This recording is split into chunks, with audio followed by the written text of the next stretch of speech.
I saw your message. I knew I've made my decision. I'm leaving. I have to do this. Are you sure, Mom? Yes. For all of us. I have to go. They don't need me here. I have to do this. Where could she have gone? Call everyone. At 8:17, on the morning of my 70th birthday, my phone buzzed beside a cake I had bought for myself. It wasn't a call, it was a group text from my 3 children. Happy 70th Mom, crazy day here. Love you. We'll celebrate soon. I stared at those words longer than I should have. Then I looked at the small suitcase waiting by the front door. They didn't know I had already packed. They didn't know about the envelope in my purse. And they certainly didn't know that before dinner, all 3 of them would be calling me over and over, demanding to know where I had gone. I didn't answer the text. I simply picked up my keys and left. If you've ever felt forgotten by the people you've given the most, to tell me in the comments what you would have done in my place. And if stories about family dignity and second chances speak to you, please like and subscribe. I'd also love to know where you're watching from and what time it is there. If you had asked my children before that birthday whether they loved me, every one of them would have said yes. And I believe they would have meant it. That was what made the truth so difficult to accept. My name is Hailey Bryant, and before I became the woman who quietly drove away on her 70th birthday, I had spent most of my adult life believing that being needed was one of the purest forms of love. I had been a wife for 43 years, a mother for even longer, and an elementary school librarian in Richmond, Virginia, until I retired at 66. My husband Robert used to tease me that I could organize 300 children, 6,000 books, and a holiday reading fair without breaking a sweat, but I could never say no to our own children. He was right. Our oldest Daniel was 45. He owned a small home renovation company that had done well for several years before things became uneven. Some months he seemed confident and successful. Other months he sounded exhausted whenever he called. Daniel and his wife Lauren had 2 children, 11-year-old Sophie and 8-year-old Caleb. I loved those grandchildren more than I could explain. So when Daniel called because a job ran late and asked if I could pick them up from school, I did. When a subcontractor failed to show up and Daniel needed Lauren to help him with invoices, I made dinner for the children. When he had an emergency expense and was waiting for a client payment to clear, I occasionally covered something small. At least it had started small. Mom, could you spot me 800 until Friday? Then it became, could you put the soccer camp on your card? I'll pay you back when this project closes. Sometimes he paid me back. Sometimes he forgot. I usually told myself it didn't matter. That was what mothers did, I thought. My daughter Melissa was 42 and had inherited my ability to make a room feel welcoming. She worked in residential real estate and had the kind of polished confidence I had never possessed. She could walk through a house and immediately tell you which wall needed paint, which furniture needed moving, and exactly how much fresh flowers could improve an open house. Melissa loved my home. At first, that made me proud. Robert and I had bought our brick colonial in Richmond when Daniel was 9. We had spent decades making it ours. The hardwood floors had been refinished twice. The dining room had pale cream walls and a long walnut table Robert had found at an estate sale. The back porch looked over a garden I still maintained myself. Melissa often said my house had character. Then gradually my house became useful to her. Mom, could I bring a client by for coffee? Your dining room photographs beautifully. Mom, would you mind if I use the living room for a quick meeting? The office is being painted. Mom, I'm showing a couple a property nearby. Could we stop at your place afterward? At first I enjoyed it. I would polish the table, put out coffee, maybe bake something. Then one afternoon I came home from the grocery store and found 4 strangers sitting in my dining room with Melissa. She looked surprised to see me. Oh, Mom, I forgot to tell you. I hope that's okay. I remember standing there holding a bag of apples and realizing I was the one who felt as if I had entered without permission. Still I smiled. Of course. My youngest Adam was 38. Adam had always been the easiest child emotionally. He was funny, affectionate, and the one most likely to call just to tell me something ridiculous he had seen at the airport. Hai worked in pharmaceutical sales and spent several days each month traveling. But his marriage had recently fallen apart. His wife Rebecca had moved into an apartment, and Adam was temporarily renting a small townhouse while they decided what came next. That was how half of his life ended up in my garage. Just for a few weeks, he had promised. There were dining chairs, plastic storage containers, golf clubs, old photographs, 3 lamps, a rolled-up rug, and boxes labeled Office Kitchen and My C. Those few weeks became 5 months. Every time I mentioned the boxes, Adam would say, "I know, Mom. I'm sorry. Things are just crazy." And I would answer the same way. "It's all right. Take your time." That phrase had become the unofficial language of my motherhood. It's all right. Take your time. Don't worry about me. I can manage. After Robert died, those habits became stronger. He passed away 4 years before my 70th birthday after a short battle with pancreatic cancer. One spring, he was complaining about indigestion. By autumn, I was sitting beside his hospital bed holding his hand while our children cried in the hallway. Grief changed the shape of my days. The house became painfully quiet. For nearly a year, I was grateful whenever the phone rang. Daniel needed someone to pick up the children. I had somewhere to be. Melissa needed help staging a house. I felt useful. Adam wanted to eat dinner because he was passing through Richmond. I cooked enough food for 6. Their needs gave structure to my loneliness. I did not recognize the danger in that. Not then. Robert had. A few months before he died, we were sitting on the back porch together. He was thinner by then, and the Virginia summer heat bothered him, so I had brought out a glass of lemonade and a small fan. Daniel had called that afternoon asking me to rearrange a doctor's appointment because he needed help with the children. I had agreed immediately. Robert watched me hang up. "You know you don't always have to say yes. They need me." He smiled, but there was sadness in it. "I know they need you." I remember feeling defensive. "There are children, Robert. I know that too."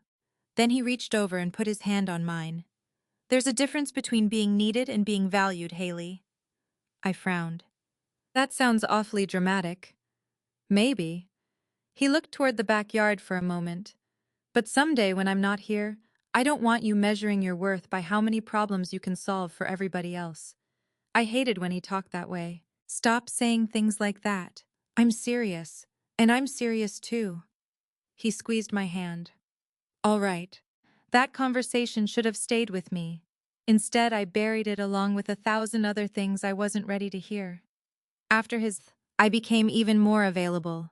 I kept spare keys for everyone. I had the grandchildren's school schedule taped inside a kitchen cabinet.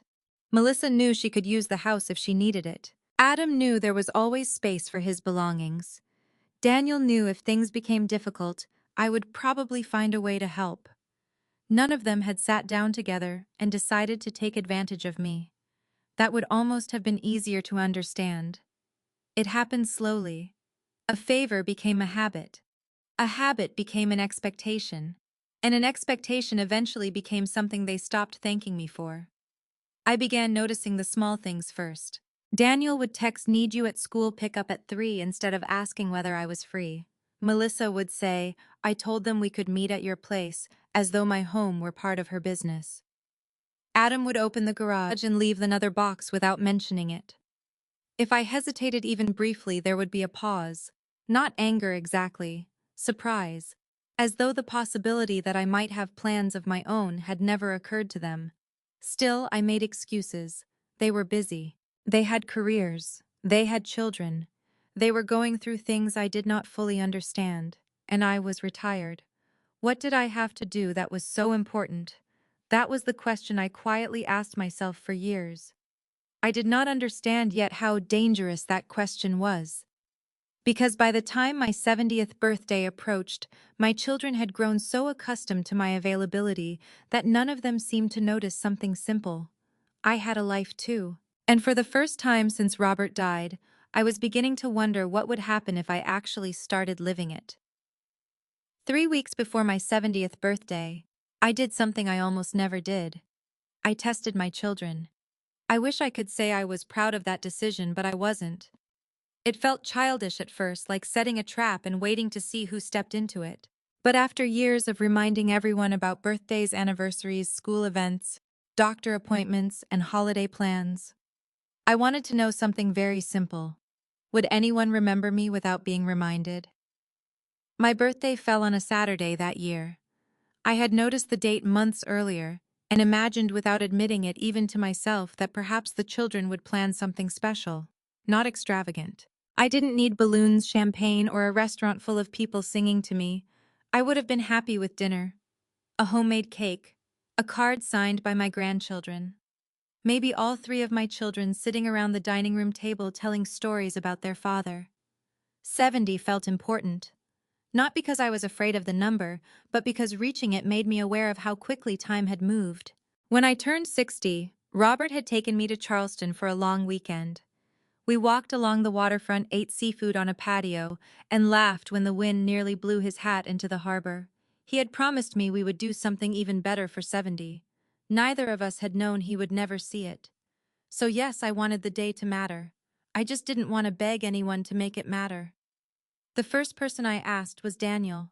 It was a Tuesday evening. He had called because Caleb had left his science workbook in my car after I picked him up from school. Before we hung up, I tried to sound casual. Are you doing anything Saturday the 24th?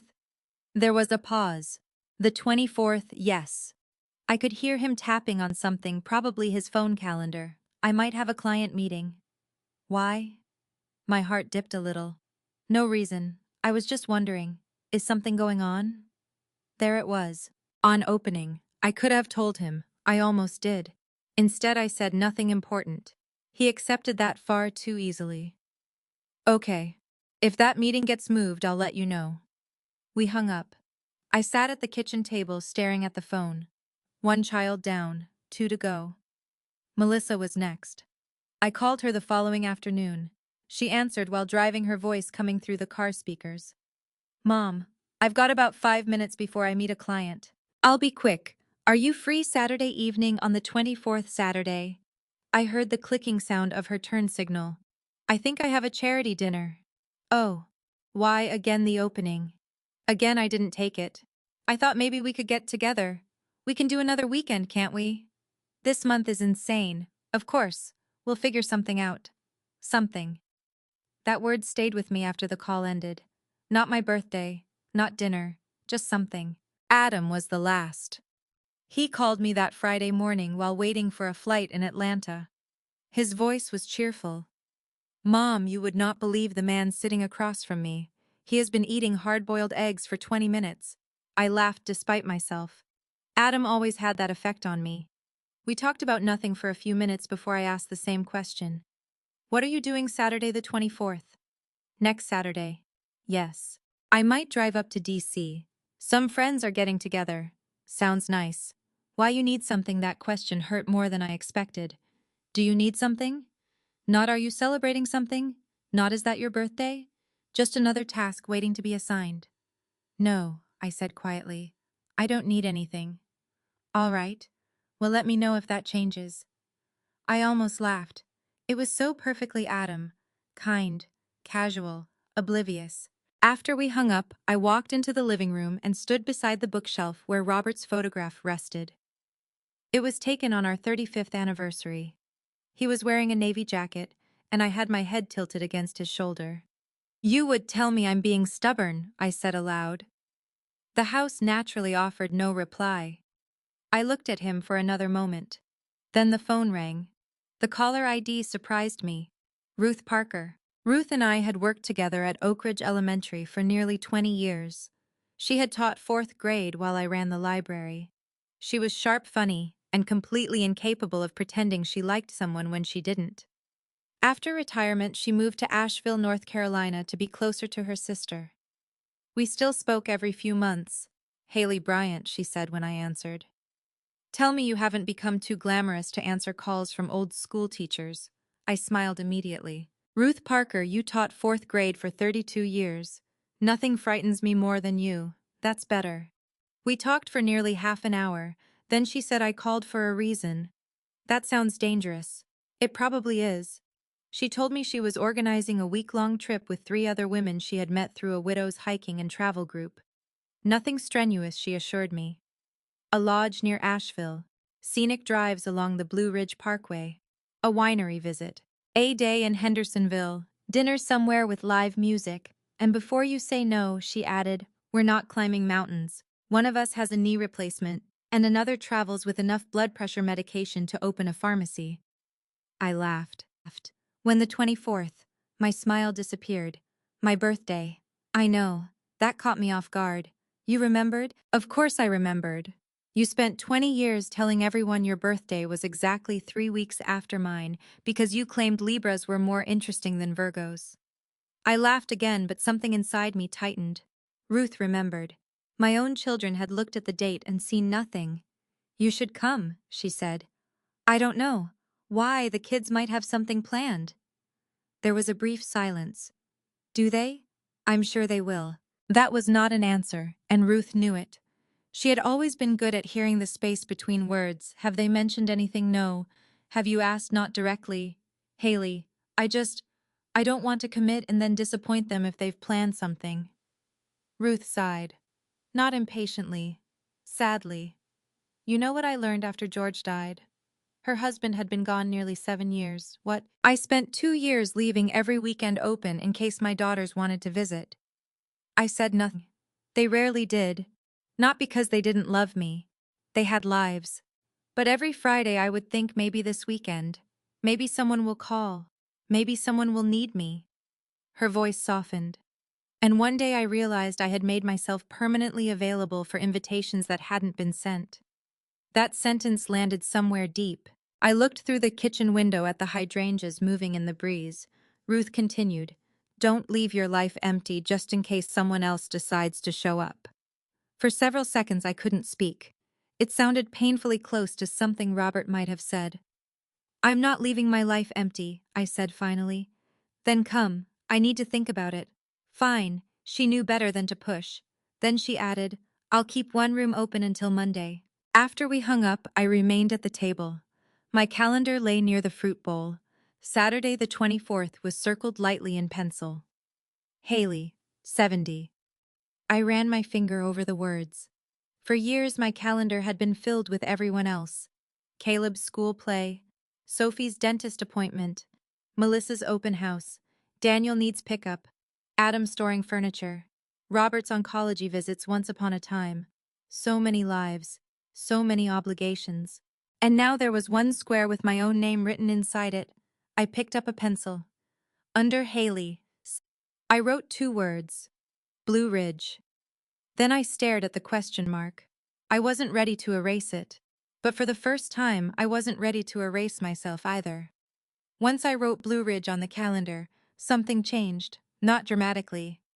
I did not wake up the next morning transformed into a woman who suddenly knew how to say no. I still made coffee at 6:30. I still watered the herbs on the porch. I still checked the weather before deciding whether to walk through the neighborhood. But a question had entered my mind that I could no longer push away. How much of my life actually belonged to me? The answer began, revealing itself almost immediately. Daniel called first. It was Thursday afternoon, and I had just returned from the library, where I volunteered twice a month, helping children with reading. Mom, I need a favor. I smiled despite myself. Of course he did. What kind? One of my guys quit this morning. Just walked off a job. I've got to stay late and Lauren has a parent meeting at school. Can you pick up Sophie and Caleb? What time? 3. I looked at the clock. It was almost 2.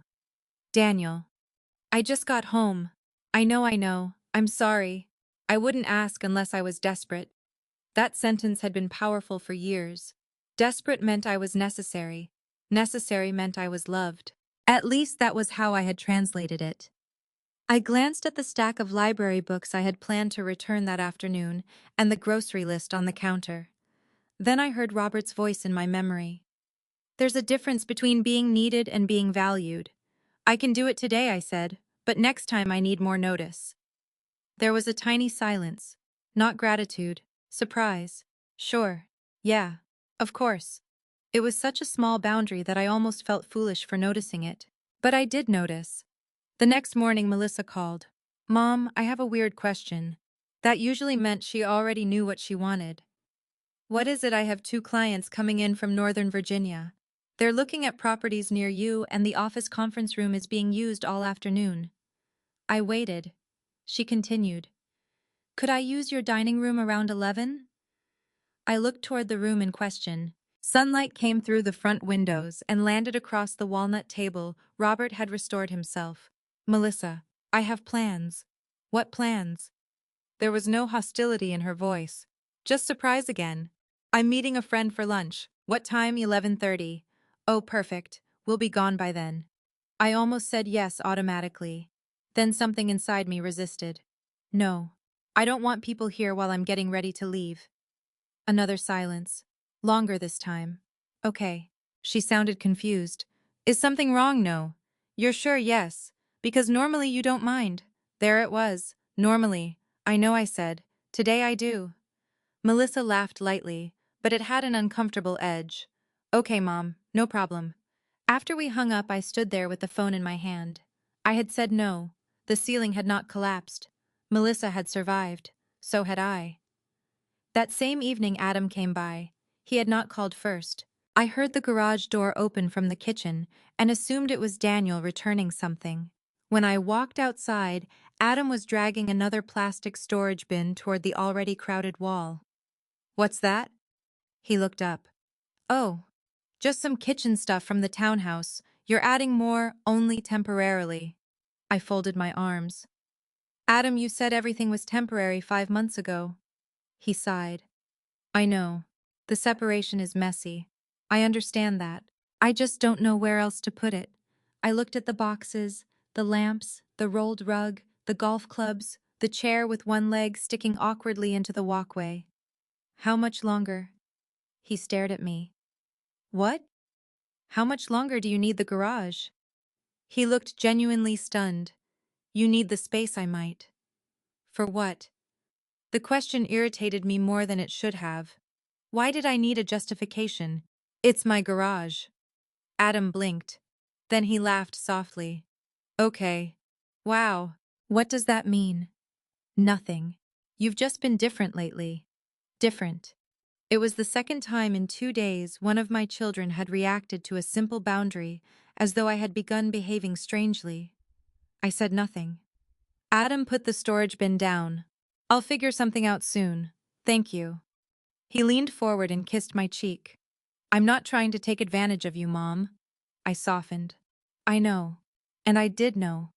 That was what made all of this complicated. They were not villains. They were my children. But somewhere along the way, their certainty that I would always accommodate them had grown larger than their awareness that I might have needs too. Saturday morning I sat at my desk sorting mail. Most of it was ordinary. A utility bill, a gardening catalog, a charity request. Then I found an envelope containing the annual property tax statement for the house. I opened it without thinking. The number did not surprise me. What surprised me was the memory it triggered.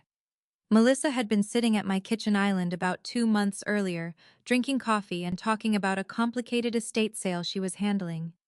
Families make such a mess of property, she had said. I'm sure. You really should think about making things easier for us someday. I had looked up. What do you mean, the house? What about it? She had shrugged casually. I don't know. Put it into some kind of family arrangement, a trust or something, so we don't have to deal with probate. At the time I had laughed. Your father and I already handled our estate planning. Melissa had looked mildly disappointed. Oh, okay. Good. I had thought nothing of it. Now holding the property tax statement. I remembered the conversation differently. Not because Melissa had said anything terrible, she hadn't. But she had spoken about my house as a future problem belonging to her and her brothers. A house I still lived in. A house where I made coffee every morning. A house where Robert's shoes had remained by the back door for 3 months after his death because I couldn't bring myself to move them. I placed the statement on the desk and stared at it. Then I opened the bottom drawer. Inside was a thick folder labeled Estate Documents. Robert had been meticulous about those things. I had been less interested. He handled insurance beneficiary forms, trusts, property records. Whenever he tried to explain everything, I would say, "You'll outlive me. Just tell me where the papers are." He never laughed when I said that. Now I understood why. I opened the folder. There were documents from our attorney, Susan Caldwell, a woman we had known for nearly 20 years. Trust papers, financial directives, medical directives, copies of deeds, beneficiary forms. I understood the broad outlines, but not the details. For the first time since Robert died, I wanted to understand every page. I called Susan Monday morning. Her assistant recognized my name immediately. "Mrs. Bryant, she can see you Wednesday at 10. I'll be there." That evening, Melissa called again. We spoke about Sophie's school project and a house she was listing. Just before hanging up, she said casually, "By the way, did you ever find those trust papers Dad set up?" My hand tightened around the phone. "What trust papers, you know? The house and everything." I tried to keep my voice neutral. "Why are you asking? No reason. Daniel and I were talking about estate planning." "Daniel." Something cold moved through me. "What exactly were you discussing?" Melissa hesitated. "Nothing serious, Mom." That answer did not reassure me. After the call, I sat very still. On Wednesday, Susan Caldwell welcomed me into her office with a hug. She had silver hair now, and wore the same kind of dark tailored suits she had worn when Robert was alive. "I'm glad you came," she said. "I need you to explain everything. We can do that." For nearly an hour, she walked me through the documents Robert had arranged. Then I asked the question that had brought me there. "Has either of my children ever contacted you about my estate?"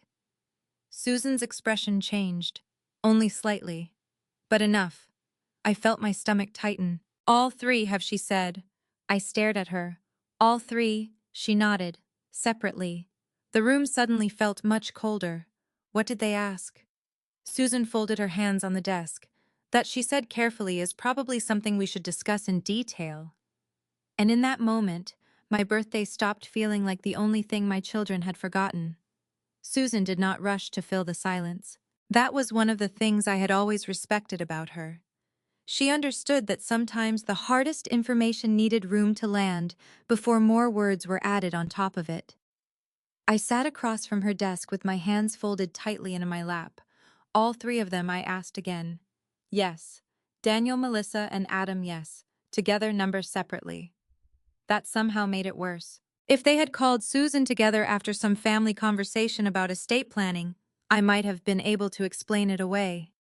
But 3 separate calls meant 3 separate moments, when each of my children had thought about what would happen to my money or property after I died.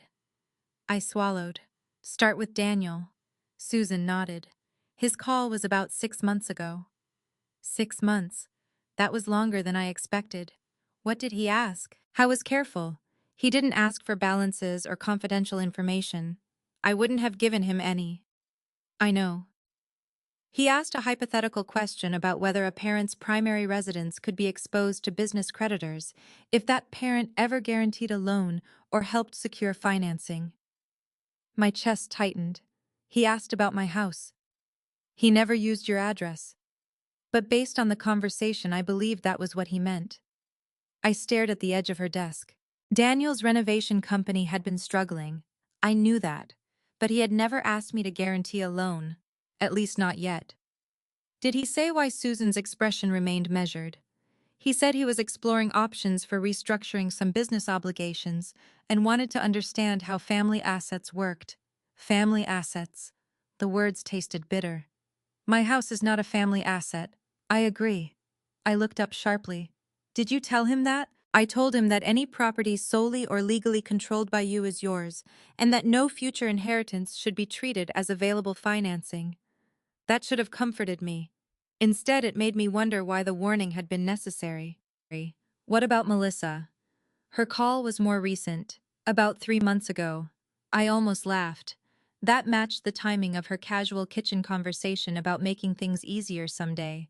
What did she ask? She wanted general information about probate. I waited. Susan continued. She asked how long it typically takes to sell a parent's home after death if the property is owned individually versus held in a trust. For a moment, I did not breathe. It was not the question itself. I understood that adult children sometimes asked these things. People planned, families prepared.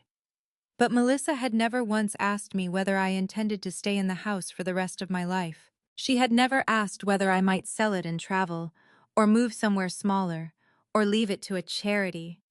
She had skipped directly to what happened after I was gone. Did she mention me? She said she was helping a client with an estate situation and became curious about her own family. Convenient.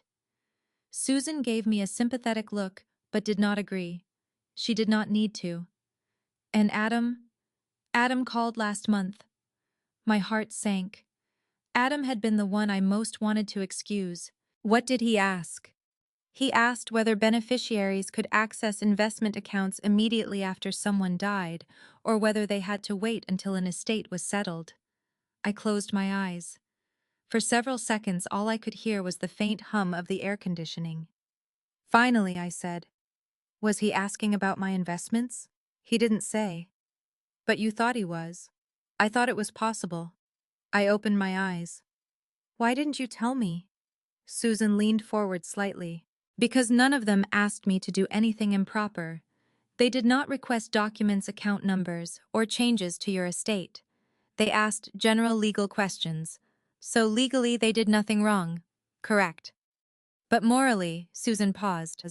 "That isn't a legal opinion." "No." I almost smiled, but I couldn't. I looked toward the window behind her. Downtown Richmond moved beyond the glass cars, passing people walking lives, continuing with perfect indifference to the fact that mine had just shifted. I thought about Daniel asking for childcare, Melissa using my dining room, Adam filling my garage. And beneath all those ordinary family habits was something else. Expectation.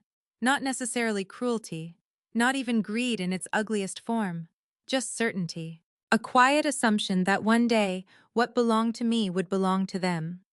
Susan slid a folder toward me. "Hailey, there is something important I want you to understand." I looked down. "Robert's trust is still in place." "I know. I'm not sure you understand what that means practically." She opened the folder. "The Bryant Revocable Living Trust holds several major assets, including your home and designated investment accounts. While you are alive and competent, you are the controlling trustee." I nodded slowly. "And the children? They are future beneficiaries. Meaning, meaning they may inherit whatever remains according to the trust terms after your death." I waited. Susan met my eyes. "But they do not own those assets now." Something in the clarity of that sentence affected me more deeply than I expected. They do not own those assets now. My house was not Daniel's emergency business plan. It was not Melissa's future listing. It was not Adam's financial cushion. It was my home, my money, my life. I leaned back. "What authority do they have while I'm alive?" "Very little. Little isn't none." Susan nodded. "Daniel is currently listed as your backup financial agent under your durable power of attorney." I remembered signing that after Robert died. If I became incapacitated, yes. "And Melissa? She is your alternate healthcare agent after Daniel. And Adam, he is listed as a secondary contact on one investment relationship." I rubbed my hands together. There was nothing alarming about those arrangements when we created them. They were my children. Who else was I supposed to choose? But now I heard Robert again. "When I'm not here, I don't want you measuring your worth by how many problems you can solve for everybody else." Perhaps he had been warning me about more than favors. What happens if I want to change those arrangements? Susan did not blink. "We change them." That simple, yes. Do I have to tell the children no? Do I have to remove them as beneficiaries? Not at all. I looked at her. That mattered. Despite everything I had just learned, I did not want revenge. I did not want to punish my children by dramatically cutting them out of my estate. They were still my children. I loved them. But love and control were not the same thing. I don't want to disinherit anyone. Susan nodded. "Then we won't. I just don't want any of them in a position to make financial decisions for me because they're under pressure in their own lives." "That is reasonable." I took a breath. Who would replace Daniel? You can appoint someone you trust. A friend, another relative, or a professional fiduciary. The last option surprised me. A stranger. A professional whose legal duty is to act in your best interest. I thought about it. There was something oddly peaceful about the idea. No family pressure, no business crisis, no emotional leverage. What would you recommend? I would recommend separating your future care and financial control from your children's personal financial interests. That was Susan's careful way of saying what I was already thinking. I nodded. Do it. We spent the next hour going through changes. Daniel would no longer be my backup financial agent. A licensed professional fiduciary Susan had worked with for years would take that role.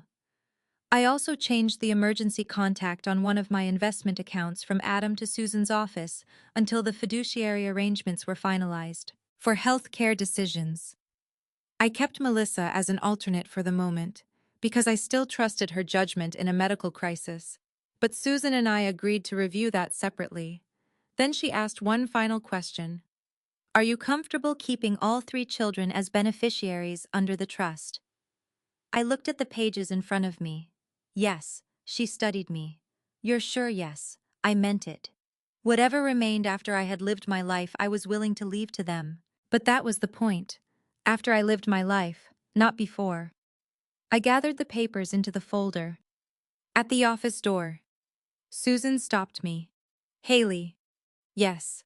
Setting boundaries is not the same as accusing your children of being bad people. I looked at her. I know. Do you? I thought about it. I'm beginning to. Outside, the afternoon sun felt warmer than it had before. I walked 2 blocks to my car and sat behind the wheel without starting the engine. My phone had 3 notifications. One from Daniel asking whether I could pick up Sophie on Friday. One from Melissa asking if I still had the property tax statement because she was curious about the current assessment. And one from Adam asking if I remembered where Robert kept the old investment records. I stared at the screen. 3 ordinary messages, 3 reasonable questions. 3 children who probably had no idea that I had just changed the legal structure they had quietly assumed would always include them. I did not answer immediately. Instead, I opened my calendar. Saturday the 24th. Hailey, 70, Blue Ridge. I took my pen and circled the date more firmly. The question mark remained, but not for much longer. The message that finally made my decision for me arrived 6 days before my birthday. It came from Melissa, not privately, in the family group chat. Daniel had started the conversation that morning by complaining about a client who kept changing paint colors after the rooms were finished. Adam responded with a joke. Melissa sent a laughing emoji and then wrote, "Since my charity dinner got canceled Saturday, want to grab dinner together?" Daniel replied almost immediately.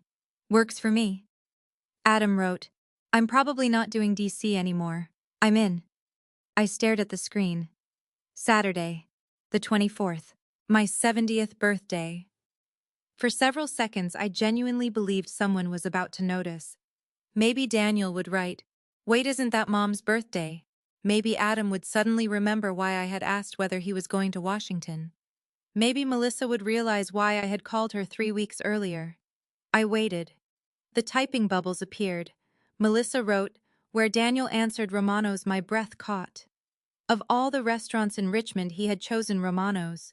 For almost 30 years, Robert had taken me there for my birthday. The first time was when I turned 38. It had been a small Italian restaurant, then tucked between a florist and a hardware store.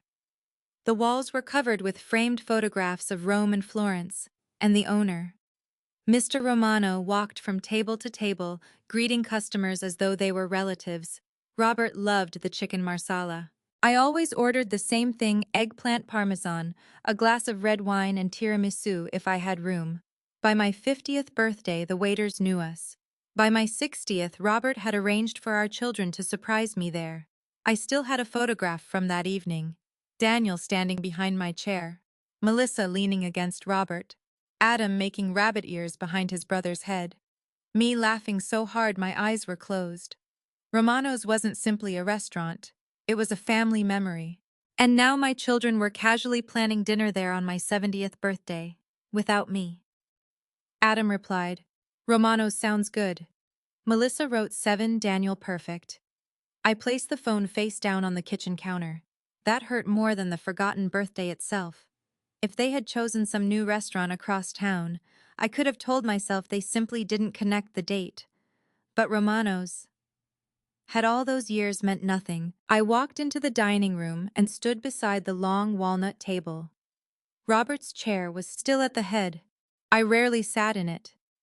For a moment I imagined him there, glasses halfway down his nose, looking at me with that expression he used whenever I was refusing to admit something obvious. They forgot, I said aloud. The room was silent. They really forgot. Saying it made the truth feel solid. I went back to the kitchen. My phone buzzed again. This time Daniel was calling. I almost ignored him, but habit won. Hi. Mom, quick question. Of course. What is it? Can you take Sophie and Caleb Saturday afternoon? I gripped the edge of the counter. Saturday again. What time? Maybe around 2. Lauren has something going on and I've got a couple things to handle before dinner. Before dinner. The dinner he had just planned with his siblings. At my birthday restaurant. On my birthday. I wanted to ask him whether he heard himself. Instead I said Saturday.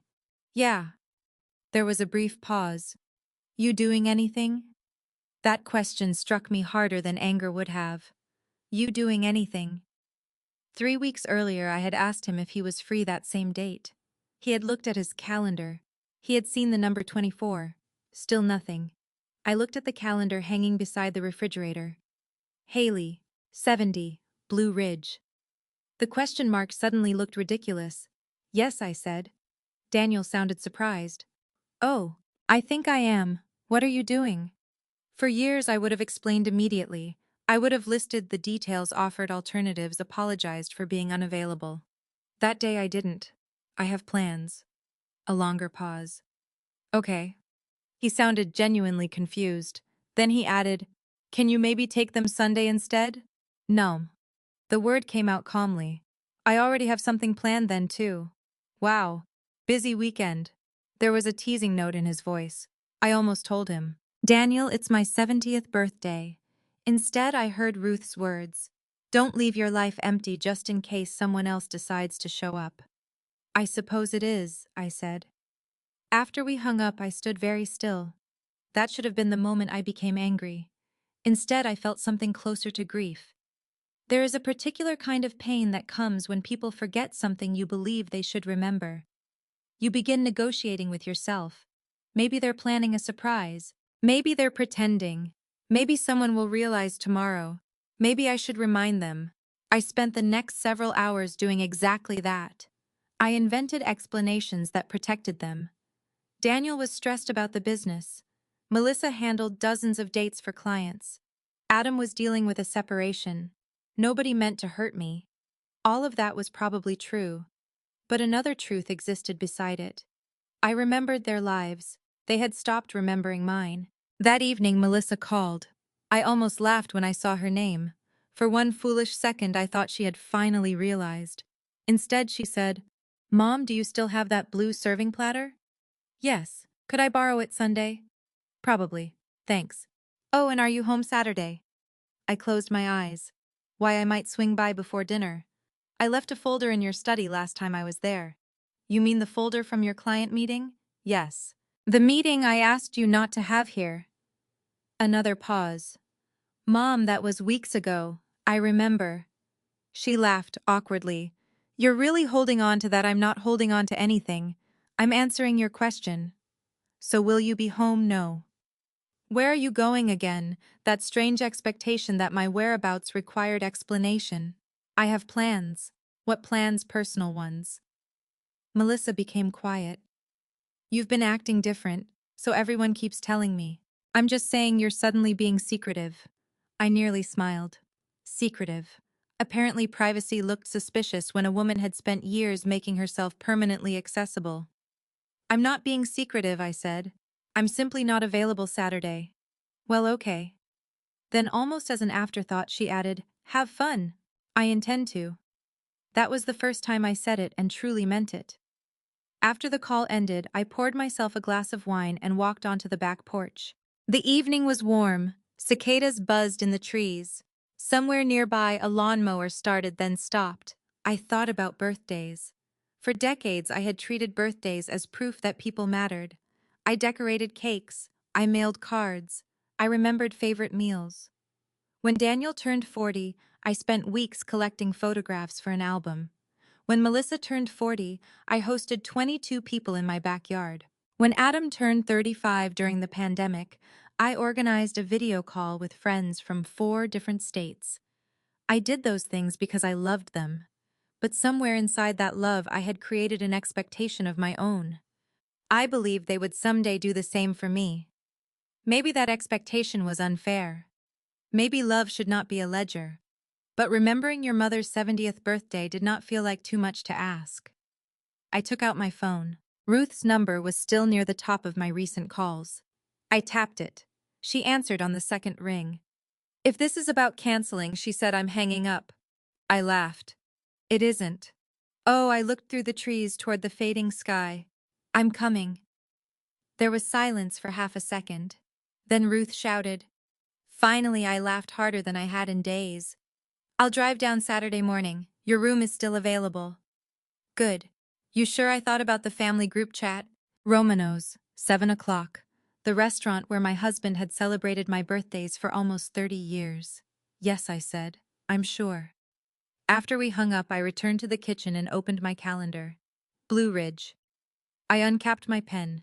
Slowly, deliberately, I crossed out the question mark. Then I wrote Blue Ridge. Leave 9 a.m. I stared at those words for a long time. Nothing dramatic had happened. No argument, no accusation, no slammed door. Just one decision. For once, I would not rearrange my life around the possibility that my children might finally remember me. I would go somewhere I had been invited. Somewhere a person had remembered my birthday without being reminded. And I had no idea yet that by Saturday evening, the 3 people who had forgotten me would suddenly become very interested in finding me. The week before my birthday, I began making changes that would have seemed insignificant to anyone outside my family. To me, they felt enormous. I did not announce them dramatically. I did not gather my children in the living room or tell them I was tired of being taken for granted. I simply started saying what I needed. And that was when I discovered how deeply everyone had grown accustomed to the old version of me. Daniel was first. He called Tuesday morning while I was folding laundry. Mom, I need you Thursday after school. Not are you free, not could you help, just I need you. Normally, I would have reached for my calendar immediately. Instead, I said, what for? There was a pause. The kids. Lauren has a dentist appointment, and I've got a walkthrough. What time? 3 until maybe 6:30. I looked at my calendar. I had nothing scheduled. That was the dangerous part. For years, an empty space on my calendar automatically belonged to my children. I can't do Thursday, I said. Daniel went quiet. You have something, I have plans. What plans? I almost laughed. That question again. I'm going to the garden center and then I'm meeting Ruth on the phone to finish some details for the weekend. You're saying you can't watch your grandchildren because you're going to buy plants. His tone was joking, but I heard the irritation underneath it. I'm saying I'm not available. Mom, I'm kind of stuck. I understand. So you'll have to make another arrangement. He exhaled. Wow. I hated how one syllable could still make me feel guilty. Daniel, I love Sophie and Caleb, but I need you to ask me in advance instead of assuming I'm available. I do ask. No, you tell me. Another silence. Then he gave a small laugh. What happened to Grandma of the Year? He meant it as a joke. At least I think he did. But the words cut. I'm still their grandmother. I know. I'm just not an unpaid employee. That stopped him. Okay, Mom. I was kidding. I know. He ended the call politely, but coolly. For the next 15 minutes, guilt followed me around the house. Then something unexpected happened. Nothing. Daniel found someone else. The children were picked up. No crisis occurred. The family survived without me. That was useful information. 2 days later, Melissa stopped by. She was carrying 2 coffees and smiling brightly. I brought your favorite. Thank you. She placed 1 cup on the kitchen counter. For a few minutes, we talked normally. Then she said, I wanted to ask you something. I knew immediately the coffee had come with a purpose. What is it? I have a buyer relocating from Maryland next week. Very high-end client. Would you mind if I used your dining room for about an hour? I looked at her. Melissa. She sighed. I know. You said you didn't want meetings here. I'm just asking this time because the office renovation still isn't finished. No. Her expression changed. Not dramatically. Just enough. Seriously, yes. But Mom, they'll barely be here. That isn't the point. What is the point? I took a breath. My home is my home. It isn't part of your business. She leaned against the counter. I never said it was. You've treated it that way. That's unfair. Is it? She crossed her arms. I've probably used this room 6 times in 2 years. Maybe.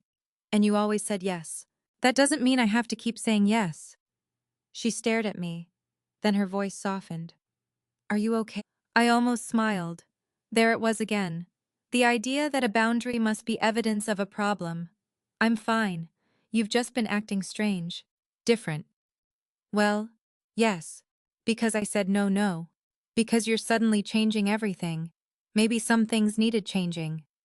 Melissa looked genuinely concerned now. Did Susan tell you something? My stomach tightened. Why would you ask that? She looked away too quickly. No reason. I watched her. You spoke with Susan before. Her eyes came back to mine. I told you I had estate questions. I remember. Mom, please don't turn that into something ugly. I'm not. She took a sip of coffee. The conversation ended there, but the uneasiness remained. Then came Adam. He arrived Friday evening to collect a jacket he believed was in one of his garage boxes. He opened 3 containers before finding it. While he searched, I stood in the doorway. Adam. Yeah, I need the garage cleared. He looked over his shoulder. All of it. Yes. When? Within 30 days. His eyebrows rose. 30 days. That's reasonable. I thought you said I could keep this stuff here until I figured things out. I did. And now I'm giving you a month to figure it out. He stood up slowly. What are you doing with the garage? I don't know yet. Then why does it matter? Because it's mine, I thought. Instead I said, because I want the space back. Adam frowned. Is this because of the birthday? The question startled me. What birthday? He froze. For half a second I saw something flicker across his face. Recognition guilt. Then it vanished. Nothing. I studied him. My birthday is Saturday. I know. The answer came too quickly. Do you? Of course. He looked down at the jacket in his hands. I could not tell whether he had genuinely remembered or had just realized it in that moment. Either possibility hurt. Adam cleared his throat. I'll get the boxes moved. Thank you. He gave me a small, uneasy smile. You really are changing. I'm trying. Why I thought about Robert. About Susan's office. About Ruth's invitation. About the calendar filled with everyone else's obligations. Because I'm 70, Adam. You're not 70 yet. Close enough. He laughed. Then he hugged me. Unlike Daniel and Melissa, Adam did not argue further, but his comment stayed with me. You really are changing. I was. And apparently they were all noticing. The most unsettling conversation happened Sunday evening. Daniel stopped by to return a casserole dish I had lent Lauren. We stood in the kitchen while he talked about a renovation project that had gone over budget. He looked tired. How bad is it? I asked. He shrugged. I'll survive. You always say that. Well, I always do. He placed the dish beside the sink. Then almost casually he said, You're not planning anything crazy, are you? I frowned. What does that mean, with all this sudden independence? I stared at him. Independence. You know what I mean. No, I don't. He gave an awkward laugh. Traveling, changing things, making everybody move their stuff. That sounds like normal life to me. I'm just saying don't make any huge decisions without talking to us. Something in his tone changed the air between us. What huge decisions? He looked toward the living room. I don't know. Selling things, moving, selling what anything. He was being evasive now. I felt it. Daniel. Say what you mean. He sighed. All right. The house. I went still. The house. At least don't do anything drastic with the house. For a moment neither of us spoke. I had not told Daniel I was considering selling, because I wasn't. I had not mentioned changing the trust. I had not told him about the property tax statement. There was no reason for my house to be part of this conversation. Unless he and the others had already been discussing it. Why would I do anything with the house, I asked. He shrugged too quickly. I don't know. Then why bring it up? Because you've been acting unpredictable. A cold anger rose in me. Unpredictable means I stopped saying yes to everything. That's not what I said. It's what you meant. He rubbed the back of his neck. Mom, forget it. No. He looked at me. Why are you worried about what I do with my house? I'm not worried. You just told me not to do anything drastic with it. He opened his mouth, then closed it. That hesitation told me more than an answer would have. Have you been talking to Melissa about my house? His face changed, only slightly, but I saw it. Daniel. We've talked about the future. My stomach tightened. What future? He looked irritated now. Mom families discuss these things. What things? Estate stuff, property. What happens eventually? Eventually. Such a gentle word for after you die. I looked at my son and suddenly understood that the questions Susan had received were not isolated curiosities. There had been conversations, maybe many of them, and I had not been included. Daniel picked up his keys. I don't want to fight, neither do I. Good. He walked toward the door. Before he left, I said, Daniel. He turned. My house is not a family plan. His jaw tightened. I never said it was. Then he left. I stood alone in the kitchen for a long time. On the counter beside me was the birthday card Ruth had mailed early. On the refrigerator was my calendar. And beside Saturday the 24th, written firmly in my own handwriting, were the words, Blue Ridge, leave 9 a.m. I looked toward the hallway where Robert's photograph sat. They've been discussing the house, I whispered. For the first time, the forgotten birthday felt almost small. Because now I needed to know exactly what my children had been planning for a future in which I was apparently no longer part of the conversation. I waited until Monday afternoon to call Melissa, not Daniel. Daniel had already shown me enough of his defensiveness to know that asking him directly would probably turn into an argument before I learned anything useful. Melissa was different. She disliked conflict. She also disliked silence. If I asked the right question and waited long enough, she usually filled the space. Are you home? I asked when she answered. For another hour. Why? I'd like to come over. There was a pause. Is everything okay? I just want to talk. That answer made her nervous. I could hear it in the way her voice tightened. About what? The house. Another pause. Longer this time. Okay. 20 minutes later, I pulled into the driveway of the townhouse Melissa shared with her husband, Greg. She opened the door before I reached the porch. She was barefoot, wearing black slacks and a pale blue blouse, the kind of outfit she wore for showings. Her hair was still perfectly arranged, but the moment she saw my face, she stopped smiling. Mom.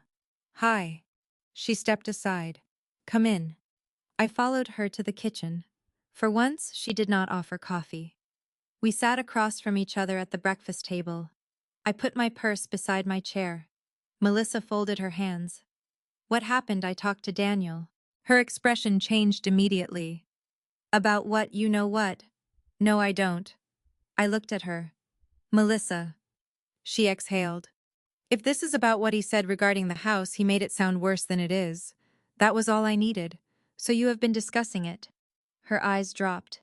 Not like you think. What do I think? She rubbed her thumb against one of her rings. I don't know. Then tell me what actually happened.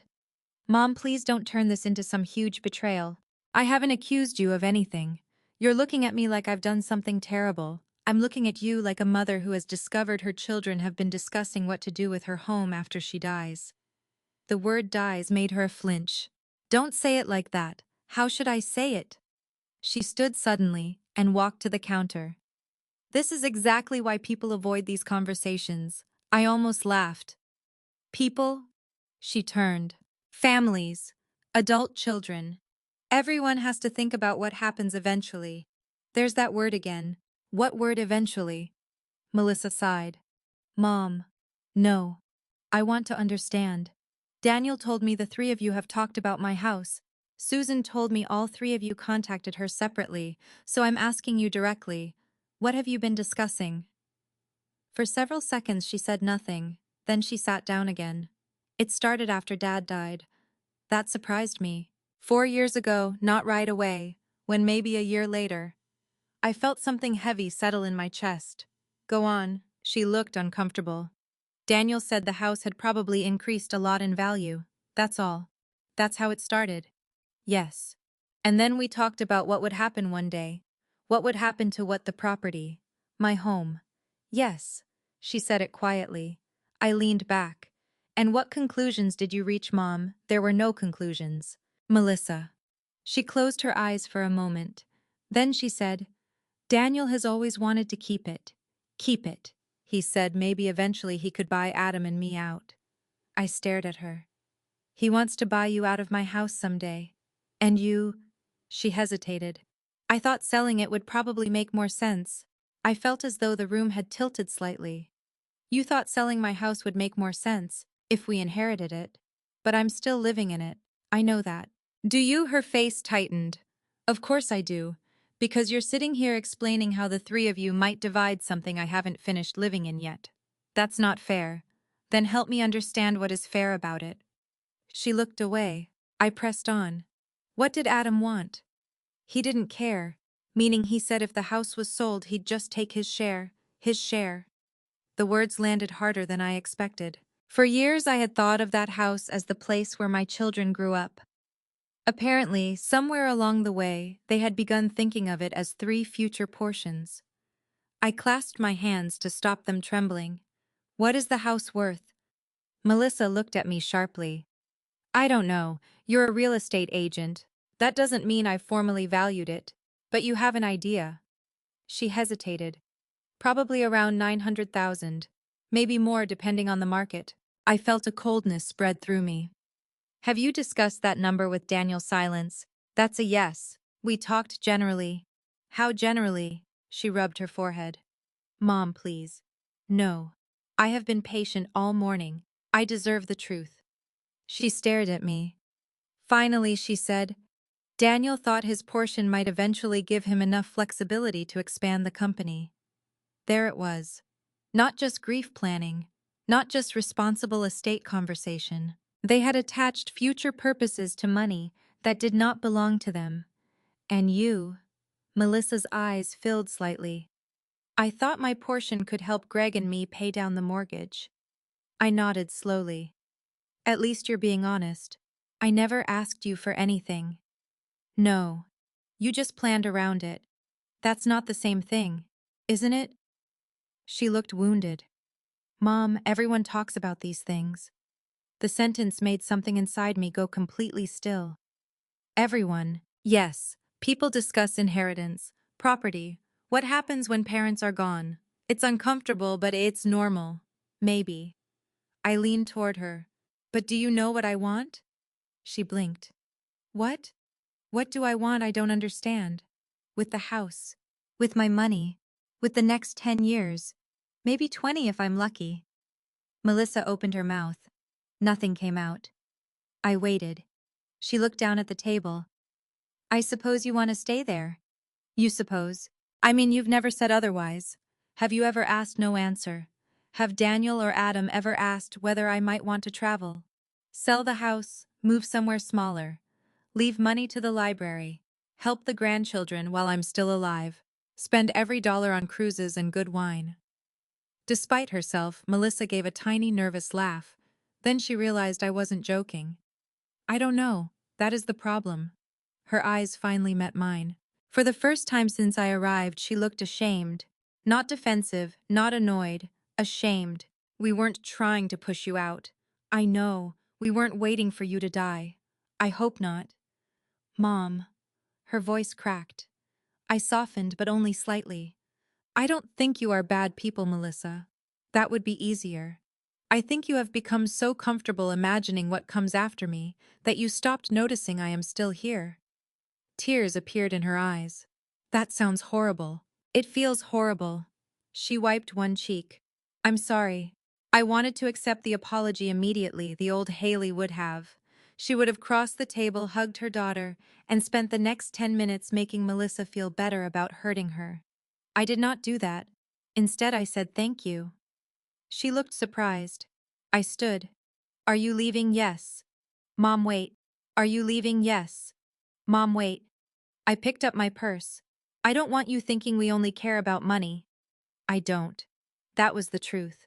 I knew my children loved me. But love did not erase entitlement. Sometimes the two could exist in the same room. At the doorway, Melissa asked, "Are you changing the trust?" I turned. Her face immediately told me she regretted asking. I thought of Susan's office. Daniel no longer being my backup financial agent, the professional fiduciary, my decision to keep all 3 children as future beneficiaries. I could have reassured her. Instead, I said, "That is between me and my attorney." Her face went pale. Mom, you just told me everyone discusses these things. That's different. Yes, I said quietly. It is. I left before either of us could say more. On the drive home, I expected to feel victorious. I didn't. There was no victory in discovering that your children had mentally divided your life into future assets. There was only clarity. When I reached my house, I parked in the driveway and looked at it for a long time.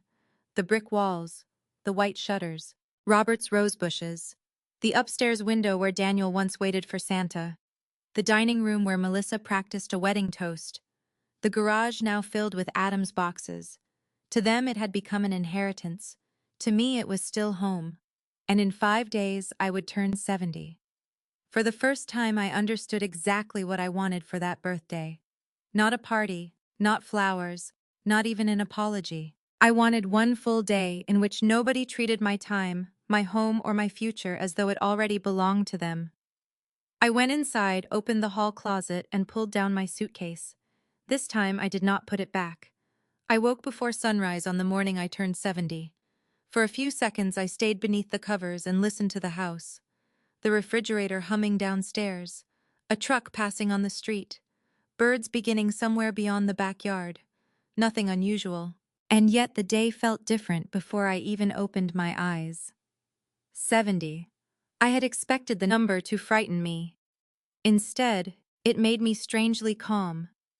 I turned my head toward Robert's side of the bed. 4 years had passed, but sometimes I still looked there first thing in the morning, as though grief had forgotten to update my habits. "Happy birthday to me," I whispered. Then I got up. I showered, dressed in comfortable navy pants and a white blouse, and carried my suitcase downstairs. The night before I had packed carefully. 2 sweaters, walking shoes, a rain jacket, medication, a paperback novel Ruth had recommended, a nicer dress for dinner. Nothing dramatic. Just enough for a week that belonged entirely to me. At 7, I made coffee and cut myself a small slice of the chocolate cake I had bought the day before. Eating birthday cake for breakfast seemed exactly like the kind of thing a 70-year-old woman should be allowed to do without explanation. I put 1 candle in it. Then I lit it. For a moment, I stared at the tiny flame. I thought about all the birthdays when Robert had leaned across the table and said, "Make it a good one." I had always laughed. Aren't wishes supposed to be secret? They are. I'm just improving the odds. My throat tightened. I closed my eyes. This year, I did not wish for my children to remember. I wished for the courage to stop waiting. Then I blew out the candle. At 8:17, my phone buzzed. I knew before looking that it would be one of them. The family group chat was open. Daniel had written, "Happy 70th Mom, crazy day here. Love you. We'll celebrate soon." There it was. 70th. So he knew. Maybe Adam had reminded him. Maybe Daniel's calendar had finally caught up with him. Maybe he had remembered that morning. It almost did not matter anymore. A moment later, Melissa reacted with 3 red hearts. Then she added, "Love you, Mom. Hope you have a beautiful day." Adam followed. Big 70 happy birthday. I stared at the screen. No call, no invitation, no mention of dinner, no acknowledgement that the 3 of them planned to eat together that evening at Romano's. Just a group text. I read it twice. Then once more. The old version of me would have responded cheerfully. "Thank you, sweetheart. Love all of you. Can't wait to celebrate." I might even have added a smiling face so none of them felt guilty. Instead, I typed, "Thank you. I hope you all have a wonderful day." I pressed send. That was all. Almost immediately, Melissa responded with a heart. Daniel sent a thumbs up. Adam wrote, "You too." I looked at those 2 words, "you too." Something about them made me laugh. Not bitterly, just quietly. Then I turned off notifications. The silence afterward felt wonderful. I finished my coffee. I rinsed my plate. I checked the windows. At 8:30 I carried my suitcase to the car. Before leaving, I returned to the kitchen. The note was already written. I had rewritten it 3 times the night before because each version sounded either too angry or too apologetic. Finally, I settled on something simple. I placed it in the center of the counter. "I've gone somewhere I've wanted to go for a long time. Please don't worry. I am safe. I will call when I'm ready. Love, Mom." I did not tell them where. That was deliberate. Not because I wanted them frightened. I had clearly written that I was safe. I simply did not want my trip becoming another family discussion. I didn't want Daniel deciding the drive was too long. I didn't want Melissa asking why I had not told her sooner. I didn't want Adam joking that I had become adventurous overnight. For once, I wanted to go somewhere without asking anyone's emotional permission. At 8:54, I locked the front door. My suitcase went into the trunk. My purse sat beside me. Inside, it were my wallet, my phone, and the envelope containing copies of the updated estate documents Susan had given me. I did not expect to need them, but somehow carrying them made me feel safer. As I backed out of the driveway, I looked at the house. For one brief moment, guilt struck me. What if someone came by with flowers? What if the grandchildren had made cards? What if there really was a surprise planned later? Then I remembered Romano's. 7 o'clock. Daniel, Melissa, and Adam. No invitation for me. I put the car in drive. At exactly 9, I left Richmond. The highway west felt familiar at first. Suburbs, shopping centers, gas stations. Then the landscape gradually opened. The sky seemed larger. The road began lifting toward the Blue Ridge. I played music Robert and I used to listen to on road trips. Fleetwood Mac, Carole King, James Taylor. At first that made me miss him terribly. Then something unexpected happened. I started singing. Badly. Loudly. Nobody was there to hear me. Nobody needed me to lower the volume. Nobody called asking where I was. For almost 2 hours I drove with the windows cracked and felt younger than I had in years. I stopped near Charlottesville for coffee. A young woman behind the counter noticed the small birthday ribbon Ruth had mailed me, which I had pinned to my purse as a joke. "Is it your birthday?" "It is." How old? I nearly said something coy. Instead I smiled. 70. Her eyes widened. "Happy birthday, thank you." She wrote "Happy birthday" on my cup and added a little drawing of a cake. It was ridiculous how touched I felt. A stranger had taken 10 seconds to make the day feel special. I sat outside with my coffee and watched cars move along the highway. My phone remained silent because the notifications were off. For once, silence did not mean nobody cared. It meant nobody could interrupt me. By noon, I reached the lodge outside Asheville. Ruth was waiting near the entrance. The moment she saw my car, she raised both arms. "There she is." I barely had time to step out before she hugged me. "Happy birthday, old woman. You are 6 months older than I am, which makes me your elder. Show some respect." I laughed. She introduced me to the others. Patricia was 72, a retired nurse from Knoxville with a dry sense of humor. Joanne was 69 and had spent 35 years teaching high school history. Carol was 74, recently widowed, and wore bright red glasses that made her look like someone who had stopped caring whether anyone approved of her. Within 15 minutes, I felt surprisingly comfortable. No one asked me to solve anything. No one handed me keys. No one said, "Mom, can you?" We checked into our rooms, then met downstairs for lunch on a terrace overlooking the mountains. Ruth ordered champagne. To Hailey, she announced. "Absolutely not," I said. Too late. 4 glasses lifted. "To 70 years. To 70 more," Carol added. I laughed. "That sounds exhausting." We toasted anyway. During lunch, they asked about Robert. They asked about my library career. They asked what I wanted to do now that I was 70. That question stopped me. What did I want? I realized how rarely anyone asked. "I don't know yet," I said. Ruth smiled. "That's a perfectly good answer." After lunch, we walked around the lodge grounds. The mountains rose blue-gray in the distance. A breeze moved through the trees. For once, I was surrounded by people who expected nothing from me except my company. At around 3, I checked my phone.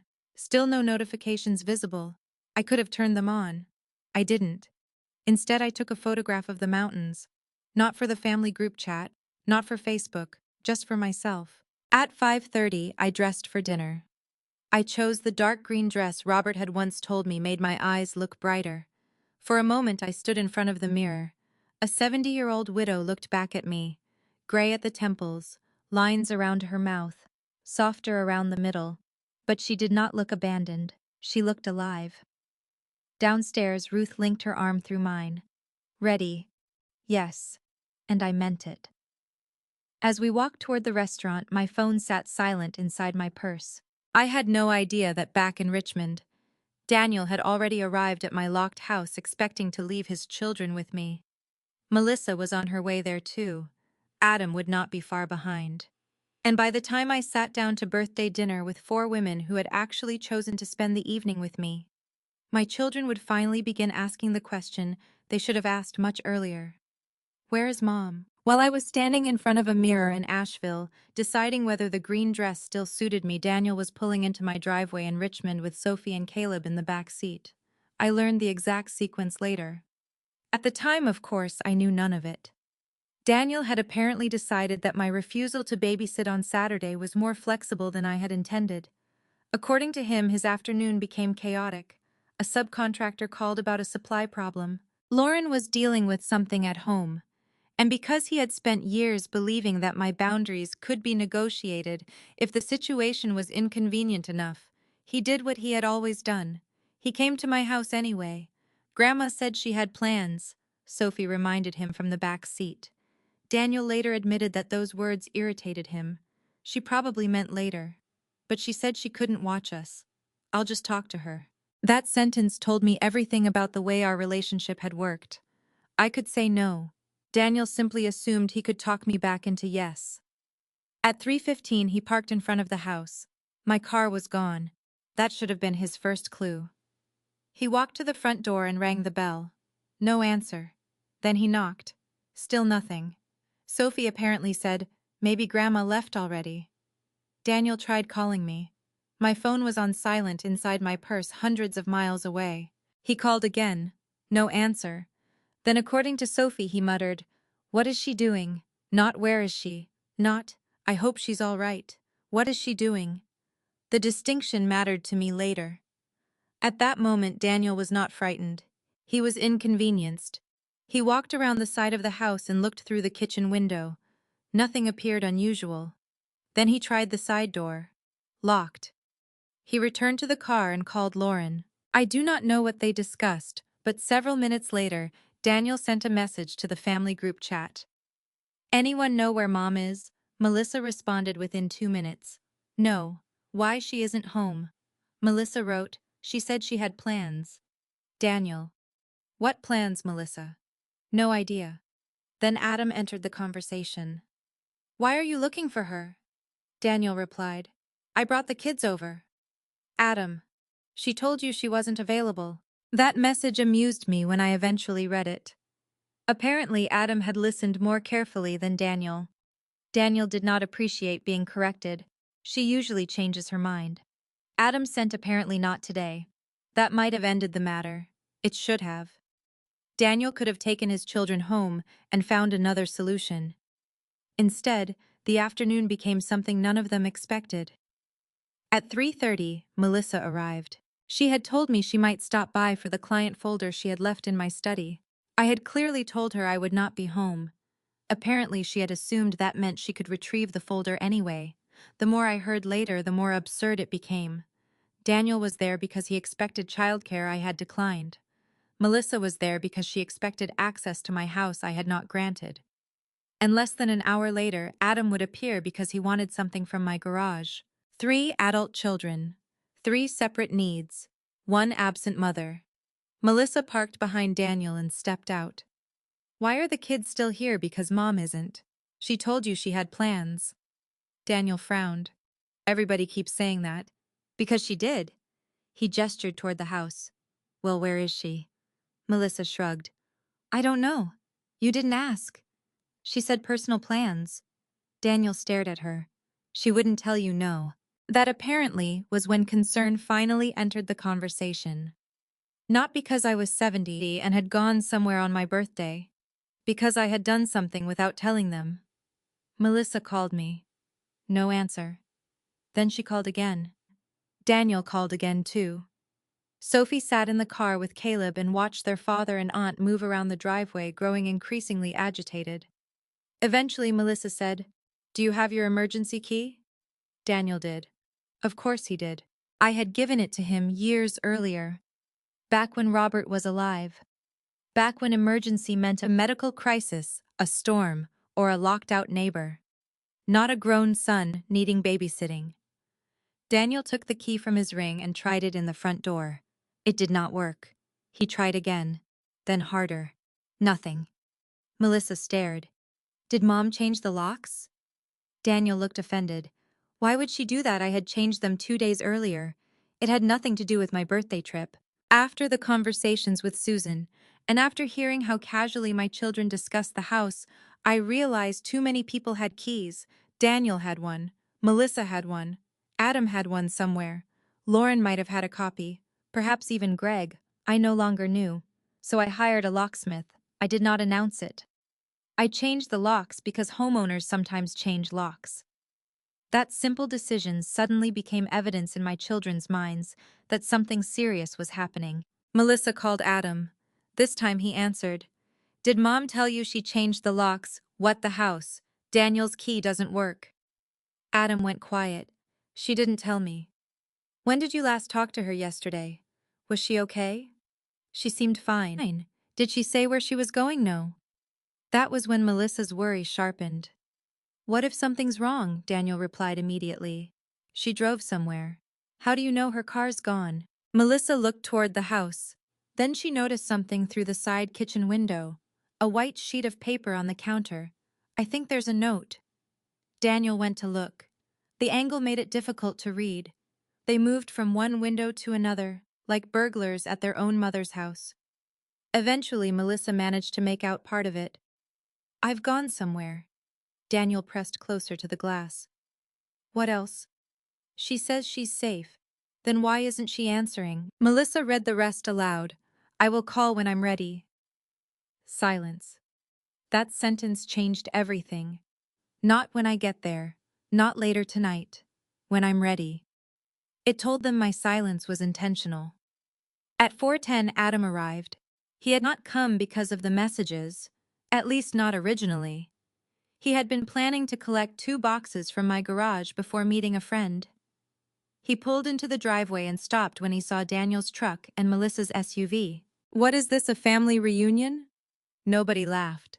Daniel pointed toward the house. Mom left. Adam looked at him. Yes, people do that. She left a note. That got his attention. What kind of note? Melissa explained. Adam walked to the side window and read as much as he could. Then he turned toward the others. She says she's safe. Daniel threw up his hands. Then why won't she answer? Adam looked at him. Maybe because she doesn't want to. That sentence, according to Melissa, created another long silence. Adam was the first one to understand. Not fully, but enough. Then he looked at the date on his phone. August 24th. His expression changed. Oh no. Melissa frowned. Adam looked at her.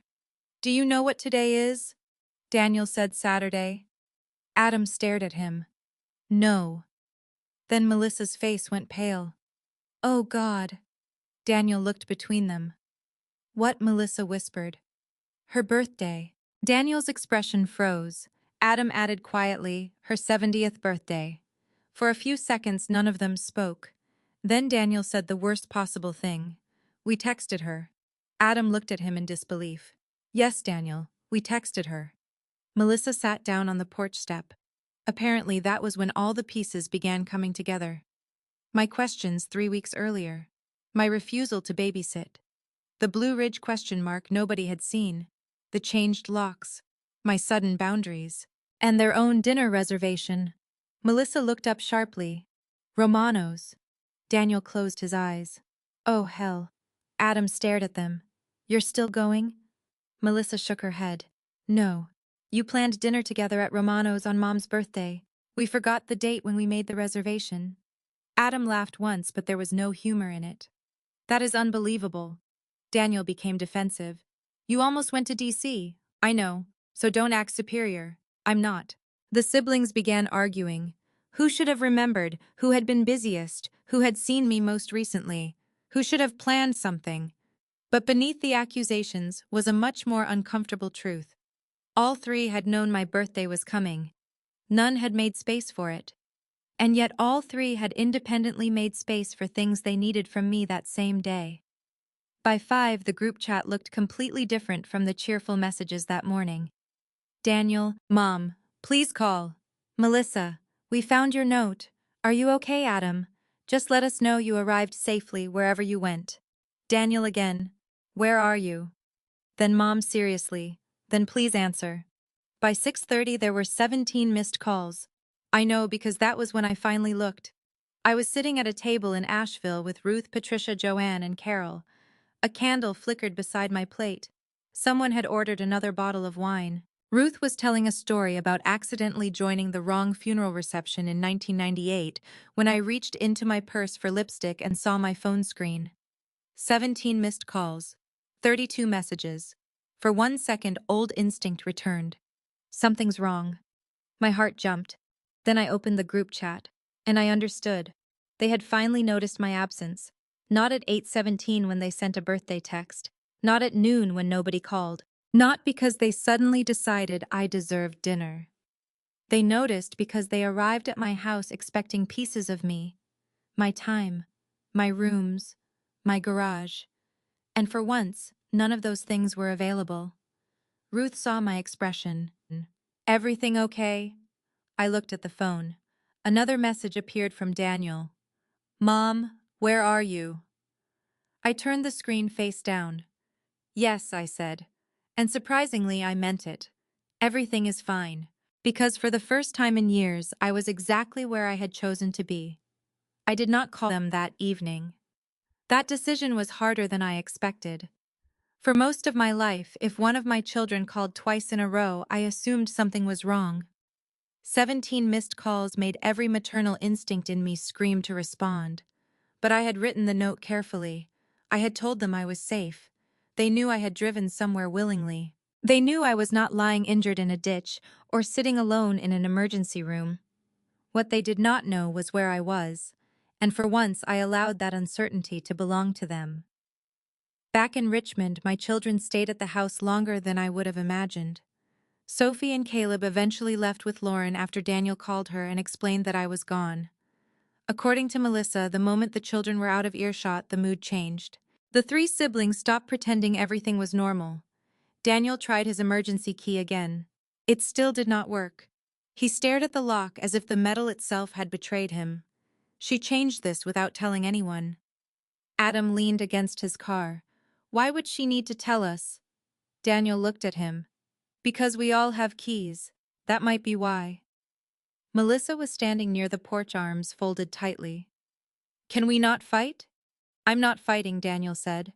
You sound like you're fighting. I'm trying to understand what's happening. Adam gave him a tired look. What's happening is Mom went somewhere for her birthday. Without telling us. She left a note. That isn't the same thing. Adam pushed away from the car. Why does she have to tell us? Daniel stared at him. Because she's 70. That sentence, when Melissa repeated it to me later, made me laugh in disbelief. Apparently 70 was old enough to be discussed as an inheritance, but too old to drive somewhere independently. Adam reacted immediately. She's 70, not 7. I know that. Then stop acting like she escaped from assisted living. Would you rather I not care? That's not what I said. The argument might have continued if Mrs. Green had not appeared. Margaret Green had lived next door for 14 years. She was 73, widowed, and had the extraordinary ability to notice everything on our street, while somehow never appearing nosy. She walked toward my children carrying a small watering can. Well, she said, this looks serious. Melissa forced a smile. Hi, Mrs. Green. Where's your mother? All three stared at her. Daniel answered. That's what we're trying to figure out. Mrs. Green frowned. She left this morning. You saw her? Of course. What time? Around 9. Did she say where she was going? Mrs. Green looked at Daniel with mild amusement. No. Was she upset? Not at all. Did she seem confused? That question changed Mrs. Green's expression. Confused. Daniel immediately tried to soften it. I mean, did she seem okay? She seemed wonderful. Melissa stepped closer. What did she say? Mrs. Green thought for a moment. She said she was taking a trip.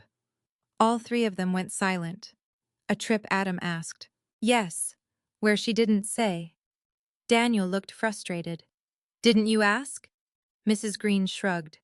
I told her to have a good time. I would later wish I had been there to see Daniel's face. My neighbor apparently understood my right to privacy better than my own children did. Then Mrs. Green added almost casually, I was glad she wasn't spending her 70th birthday alone. Nobody spoke. Melissa looked down. Adam put both hands into his pockets. Daniel stared at the porch. Mrs. Green, sensing the change, looked from one face to another. You did remember, didn't you? Melissa answered first. Yes, too quickly. Mrs. Green smiled politely. Of course you did. Then she looked toward my empty driveway.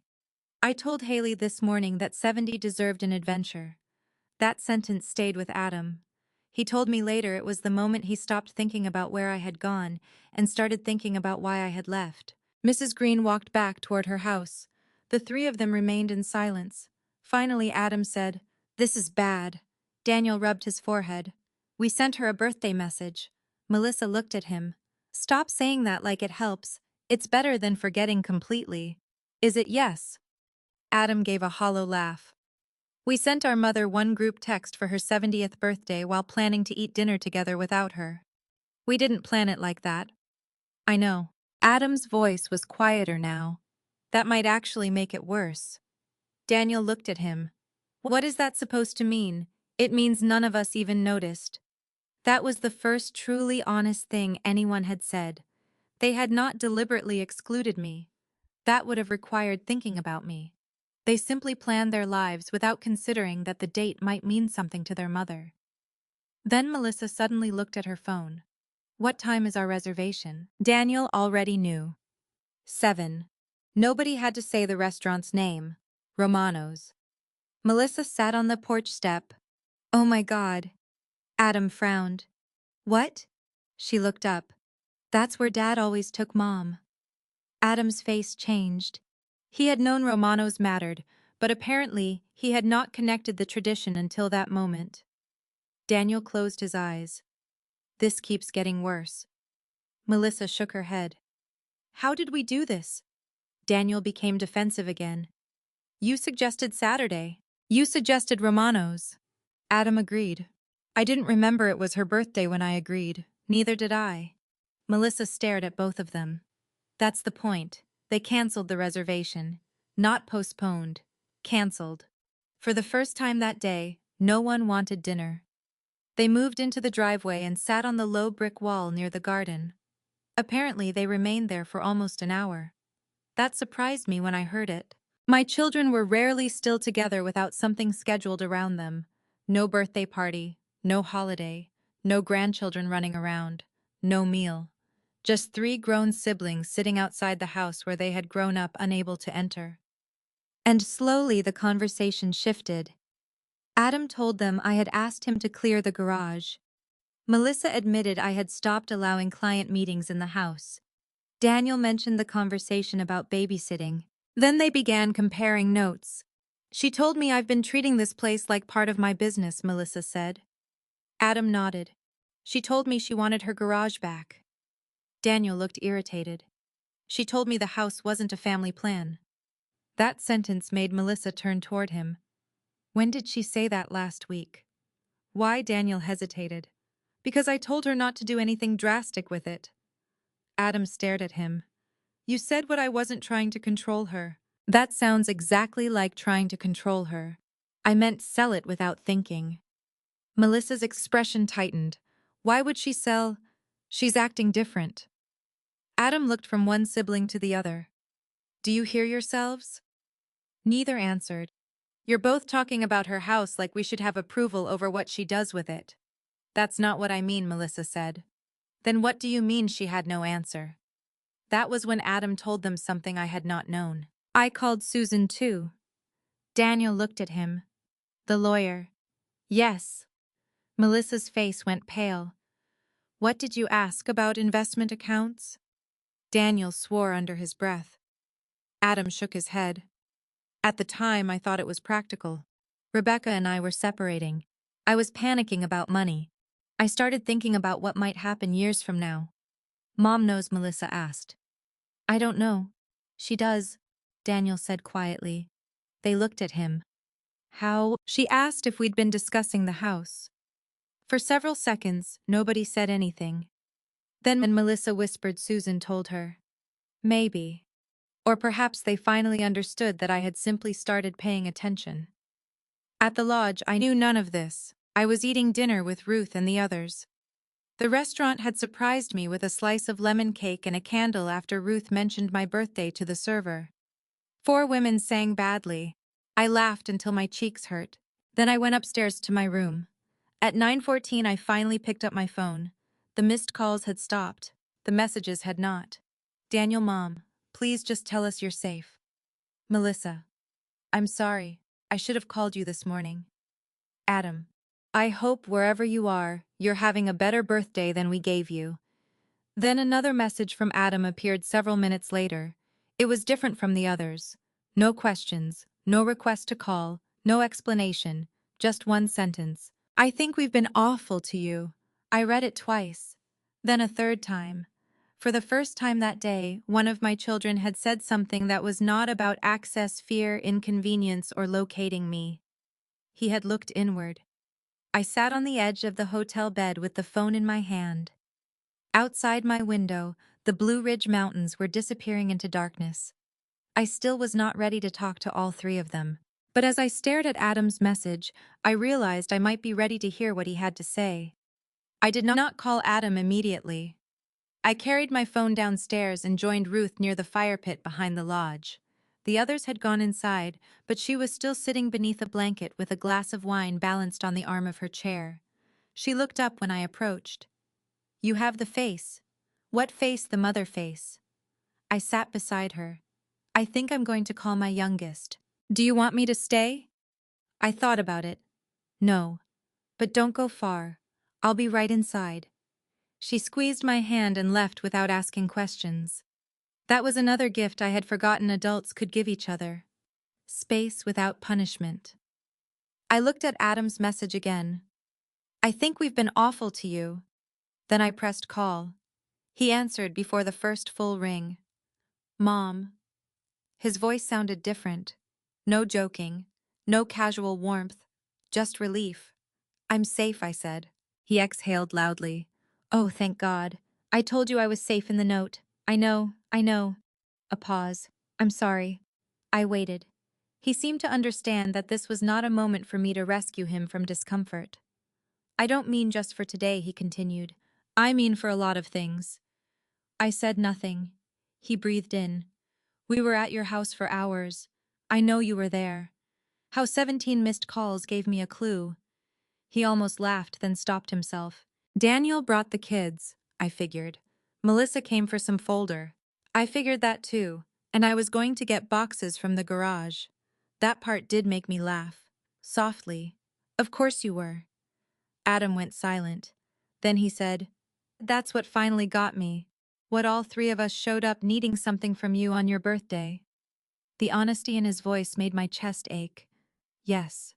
And none of us had made actual plans for you. No. We sent a text. Yes. I feel sick saying it out loud. I looked toward the dark outline of the mountains. You should.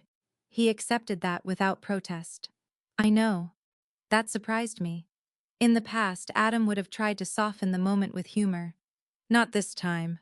I don't want to make excuses, he said. But I want to tell you something. I'm listening. You were right about the house. My body went still. What exactly was I right about, that we've been talking about it? I already know that. No. I mean more than you know. I sat straighter. What does that mean? He hesitated. Daniel's company is in trouble. I know business has been difficult. It's worse than he told you. How much worse, I don't know all the numbers. But he's been talking about refinancing debt, restructuring, bringing in another investor. I closed my eyes.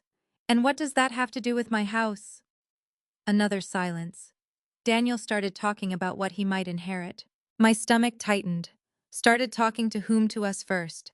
About what Adam sighed. He kept saying he wasn't asking you for anything now. That sounds reassuring. It wasn't. I could hear shame in his voice. He said the house was probably worth close to $1 million. Maybe more later. He figured if everything eventually got divided 3 ways, his portion could be significant. Eventually. I know. He sounded miserable. I hate that word now. I leaned back in the chair. What was his plan? He didn't call it a plan. Adam. He thought if the company survived long enough, he could use his future inheritance as part of his long-term financial picture. I frowned. That means nothing. That's what I thought. And he talked to a lender. For several seconds, the only sound I heard was the crackle of the fire. What did you say? He mentioned it to a lender. My house not directly as collateral. Then what? He listed expected inheritance as one of the things that would improve his future financial position. I felt something cold move through me. He told a lender he expected to inherit from me. Yes. While I'm alive. Yes. I stood. I suddenly needed to move. I walked a few steps away from the fire. Did Melissa know? Yes. And you? Yes. The word came quietly. I turned toward the darkness. And none of you thought to tell me I thought it was stupid, not dangerous. That is not an answer. I know. His voice cracked slightly. I was part of it, Mom. That stopped me. He did not say Daniel dragged him into it. He did not blame Melissa. He said I was part of it. What was your part? When Rebecca and I separated, I started panicking about money. I remembered. The temporary townhouse, the garage full of furniture, the investment questions. Adam continued. I was looking at legal fees, rent, maybe support payments. Everything felt unstable, and Daniel said, "At least someday none of us will be broke." I shut my eyes. What did that mean? The house, your investments, the trust. I felt nauseated. He said that, yes, and what did you say? I didn't shut it down. Adam's voice was barely above a whisper now. I asked questions. To Susan. Yes. About accessing investment accounts after death. Yes. The last piece clicked into place. Susan's careful expression. All 3 children calling separately. Different questions. Same assumption. I slowly returned to my chair. Why are you telling me this now? Because sitting outside your house today made it sound different. What changed? I realized we weren't talking about an inheritance. He paused. We were talking about your death like it was a future financial event. I did not answer. The sentence hurt. But I was glad he had said it. Adam continued. I don't think any of us wanted you gone. I know. I love you. I know that too. That almost makes it worse. I looked down at my hands. Yes. He swallowed audibly. We love you, but we've also been treating you like a resource. There was no defensiveness in that sentence. Only shame. I let the silence sit between us. Then I asked, how far did Daniel go with the lender? I don't know exactly. Did he sign anything? I don't think so. Did he use my name? I don't know. Did he claim any legal interest in the property? I don't think he could. That isn't what I asked. I don't know, Mom. For the first time, fear entered his voice. Not fear of losing money. Fear that Daniel may have crossed a line. I stood again. Tomorrow I'm calling Susan. I think you should. And Adam. Yes, you do not contact her again about my finances. I won't. You do not ask Daniel or Melissa what changes I make. I understand. You do not make financial plans based on what you think I might leave you. I understand. No, I need you to say it. He went quiet. Then clearly, your money is not mine. I closed my eyes. Your house is not mine. Your investments are not mine. And whatever happens someday is not something I have a right to plan around now. A tear slid down my cheek. That is what I needed you to understand. I'm sorry it took this. So am I. Another pause. Then he asked, "Are you coming home eventually?" When I haven't decided. I heard him take that in. Okay. He did not ask where I was. That mattered. I hope you're somewhere good. I am. I'm glad. For the first time that evening I smiled. Good night, Adam. Good night, Mom. I almost hung up. Then he said happy birthday. Not loudly, not cheerfully, just sincerely. Thank you. I ended the call. Ruth came back outside a few minutes later. She did not ask what happened. She simply handed me a fresh cup of tea and sat down. After a while I told her. Not every detail. Enough. When I finished, she shook her head slowly. Your son finally told the truth. Yes. That's a start. A painful one. Most useful starts are. I looked at the fire. Adam's confession had not fixed anything. In fact, it had made the situation more serious. Until that call, I had believed my children were guilty of entitlement and thoughtlessness. Now I knew one of them had taken that entitlement outside the family. Daniel had used the idea of inheriting from me as part of a financial conversation with a lender. That was different. My birthday trip was no longer simply about feeling forgotten. It was about protecting the line between my life and the future my children had already begun assigning to themselves. I opened my phone and typed a message to Susan. Please call me tomorrow. I need to know whether Daniel has made any representations concerning my property or trust. I did not send it immediately. I looked once more toward the mountains. Then I pressed send. A minute later, Adam sent one final message. No excuses. I'm sorry. I read it. And for the first time since leaving Richmond, I felt two emotions at once. Grief over what my children had become accustomed to, and hope that at least one of them had finally begun to see it. But the hardest conversation was still ahead of me, because if Daniel had gone further than Adam knew, I needed the truth before I returned home. I returned to Richmond 2 days later. I did not tell my children exactly when I was coming back. That was intentional. For most of my adult life, someone had always known where I was going when I would return and whether I could be reached if they needed something. The idea of coming home without announcing myself felt almost rebellious. But I was not trying to punish anyone. I needed time to think before the family turned my birthday into an argument about their intentions. I arrived shortly after noon. The house looked exactly as I had left it. For a moment I sat in the driveway and simply looked at the brick walls, the white shutters and Robert's rose bushes along the side yard. Then I went inside. The note was still on the kitchen counter. Someone had slid a birthday card under the back door. Adam. Inside, he had written only 3 sentences. I'm sorry. I understand more now than I did a week ago. I'll prove it instead of asking you to believe me. I read it twice. Then I placed it beside Robert's photograph. At 2 o'clock, I was sitting in Susan Caldwell's office. She already knew why I was there. I looked into what you asked about, she said. My stomach tightened. And there was no lien placed against your house, no loan secured by the trust, no forged documents, nothing legally binding involving your property. Relief came first, then caution. But Susan folded her hands.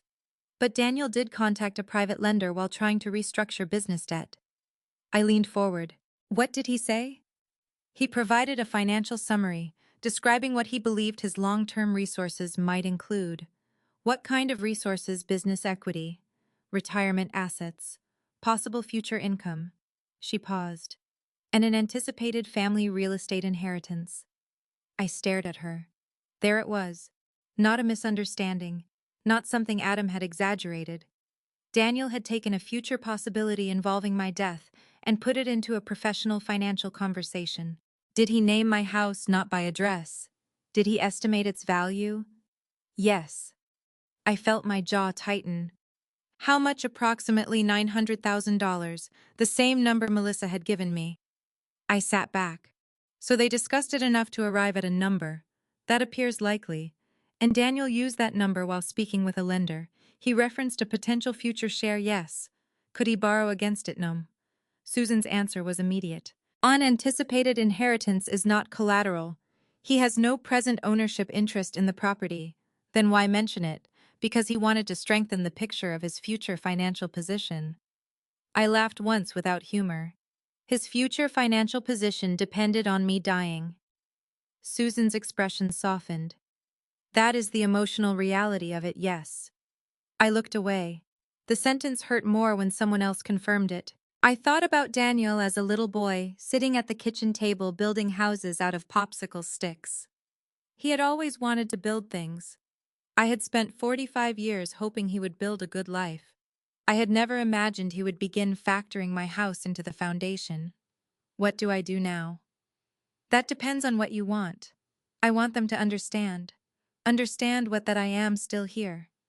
Susan nodded slowly. And I want no confusion about who controls the house, the trust, or my money while I'm alive. We can make that very clear. She opened a folder. Inside were copies of the changes we had already made. The professional fiduciary appointment, the updated power of attorney, the revised contact instructions, the trust summary. I prepared something simpler, Susan said. She handed me 3 identical folders. Each contained a brief explanation of the trust structure. Nothing private. No account balances, no investment totals, just enough to make one fact unmistakable. I retained full control. My children were future beneficiaries only. Susan had also drafted a written statement of boundaries regarding the house. No one was authorized to represent an ownership interest. No one could use the property in financing discussions. No one could make commitments involving sale, transfer, occupancy, or future division without my explicit written consent. I read it carefully. This feels severe. Susan looked at me. Does it feel inaccurate? No. Then it isn't severe. It's clear. That distinction mattered. I took the folders home. That evening I sent one message to the family group chat. Please come to the house tomorrow at 6:00. Just the 3 of you. We need to talk. Daniel responded first. About what I did not answer. Melissa wrote, okay. Adam simply sent, I'll be there. At exactly 6 the next evening, all 3 were sitting around my dining room table.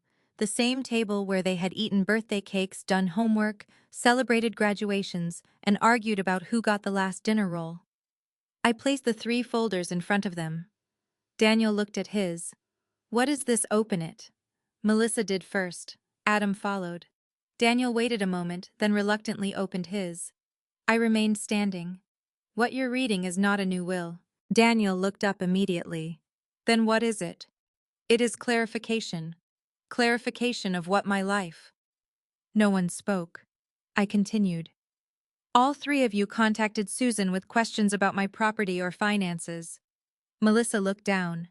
Adam nodded once. Daniel's face hardened. I asked a hypothetical question. You also told a lender you expected a future real estate inheritance. The color drained from his face. How do you know that? That is the wrong question. Mom. I didn't put the house up as collateral. I know. I couldn't even if I wanted to. I know that too. Then what exactly is the problem? I looked at him. The problem is that you discussed my home as part of your financial future without ever asking me what I intend to do with it. He leaned back. That's not how it happened. Then explain it. Daniel looked toward Melissa. She did not help him. Adam kept his eyes on the folder. Finally, Daniel said, my business needed refinancing. The lender asked about long-term resources. And you thought of my house. I thought of what I might eventually inherit. You thought of the same thing. His jaw tightened. I wasn't wishing you dead. I didn't say you were. Then stop making it sound like that. My voice remained calm. That is exactly why we're having this conversation. I pointed to the folders. You are still beneficiaries. All three looked at me. Melissa spoke first. You didn't remove us, no. Daniel frowned. Then what changed control? I sat down. I removed you as my backup financial agent, Daniel. His expression shifted. What a professional fiduciary now holds that role. Because of one conversation with a lender, no. He shook his head. This is unbelievable, I continued. None of you will make financial decisions for me because your own finances are under pressure. Melissa whispered, Mom. And the house is not available for anyone's business planning. Not now. Not later, unless I decide otherwise. Daniel pushed his chair back slightly. So this is punishment? No. It sure looks like it. You still inherit whatever remains someday. Then why bring us here and hand us legal folders like we're criminals, because verbal boundaries have not been enough? Daniel stood. This is all because we forgot your birthday. I looked at him. No. You disappeared, changed, the locks changed legal documents, and now you're treating us like strangers because we sent a group text instead of throwing you a party. Melissa said quietly, Daniel, stop. But he did not. You're punishing us over one forgotten birthday. That was the moment I finally felt something inside me settle. Not anger, certainty. I stood too. This was never about one birthday. Daniel went silent. The birthday was simply the first day I stopped making excuses for everything else. I looked at all three of them. You used my time without asking, my house without permission, my garage as storage, my future inheritance as financial reassurance. You discussed selling this home and dividing the value while I am still living in it. No one interrupted. I am not angry because you forgot to buy me a cake. My voice broke slightly, but I continued. I am angry because somewhere along the way, all three of you became more certain about what you would receive after me than curious about what I still wanted for myself. Melissa began crying. Adam stared at the table. Daniel remained standing, but his anger had weakened. I placed one hand on the back of my chair. You are my children. I love you. That has not changed. I looked directly at Daniel. But love does not give you ownership of my future. The room became completely silent. And for the first time since my 70th birthday, none of my children had a response ready. For several seconds after I finished speaking, nobody moved. Daniel remained standing beside his chair, his face tight with anger and embarrassment. Melissa was wiping tears from her cheeks. Adam stared down at the folder in front of him, as though the papers might contain an easier version of what I had just said. Finally, Daniel looked at me. So that's it. What do you mean? You don't trust us anymore. I took a breath. That isn't what I said. You removed me from your power of attorney. Yes. You hired a stranger to make financial decisions if something happens to you. A professional fiduciary. Same difference. No, Daniel, it is not. He shook his head. Dad would never have wanted this. The words hit harder than he probably intended. I looked at him for a long moment. Do not use your father to win this argument. His expression changed. I'm not. You are. Melissa quietly said, Daniel, sit down. He ignored her. I continued. Your father spent years making sure I would be protected if he died first. He did not spend those years preparing the house for you. Daniel's shoulders dropped slightly. I turned toward all three of them. You seem to think these changes mean I have cut you out. Melissa looked up. Haven't you know? That surprised them. Even Adam raised his head. I opened my copy of the trust summary. You remain beneficiaries, all three of you. Melissa blinked. Then we still inherit, if there is something left to inherit. Daniel frowned. What does that mean? It means exactly what it sounds like. I sat down again. I am 70 years old. I could live another 5 years. I could live another 25. I don't know. But while I am alive, I intend to use my money for my life. Daniel looked confused. You already do. No, I maintain my life. There is a difference.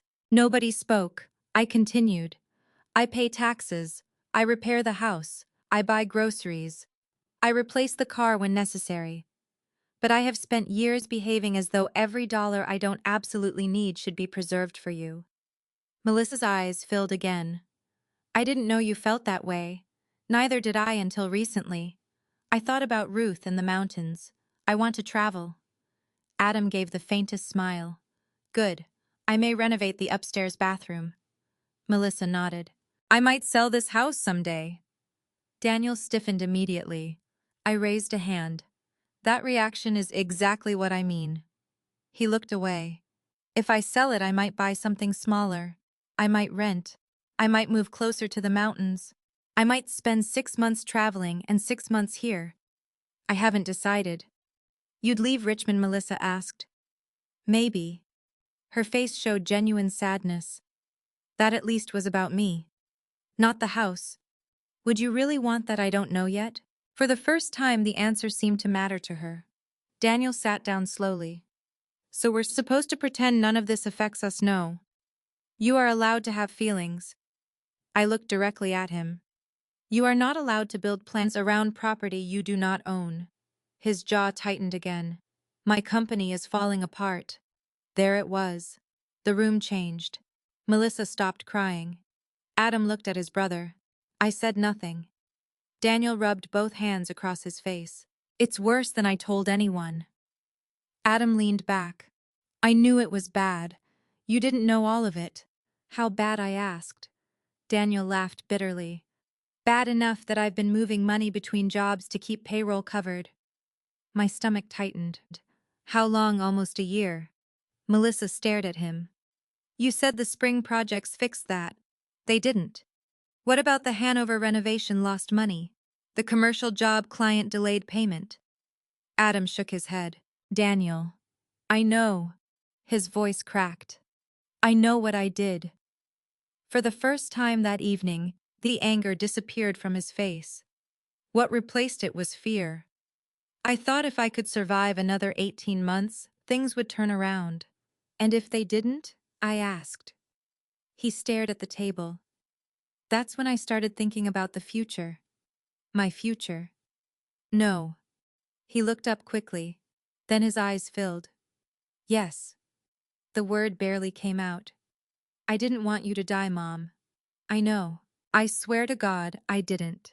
I believe you. But I started thinking that eventually there would be something. He swallowed. The house. The trust. Whatever Dad left. His voice broke completely. And every time I panicked, I told myself I wasn't completely ruined because someday I'd have something to fall back on. The room was silent. Daniel covered his face. I turned your death into my backup plan. Melissa began crying again. Adam looked away. I felt anger, yes. But beneath it was grief for the frightened boy, still hiding somewhere inside my 45-year-old son. I wanted to go to him. I almost did. Instead, I opened the drawer of the sideboard behind me. There is something you need to hear. I removed an envelope. Robert's handwriting was on the front. For Hailey. I had found the letter among his estate papers after he died. I had read it many times, but there was one passage I had never fully understood until now. This is from your father. Daniel lowered his hands. I unfolded the letter. Robert had written it during the final months of his illness when he was putting our affairs in order. My voice trembled as I read, when the kids start counting what comes after us, remind them that we raised them to build lives, not wait for ours to end. Nobody moved. I continued with my own words. He wrote that because he worried about exactly this. Daniel looked stunned. I knew how easy it is for family money to become an excuse. I folded the letter carefully. He loved you, all of you, but he believed our job was to raise independent adults, not become your permanent emergency fund. Daniel's eyes closed. For a moment he looked exactly like he had when he was 16 and had crashed Robert's old station wagon.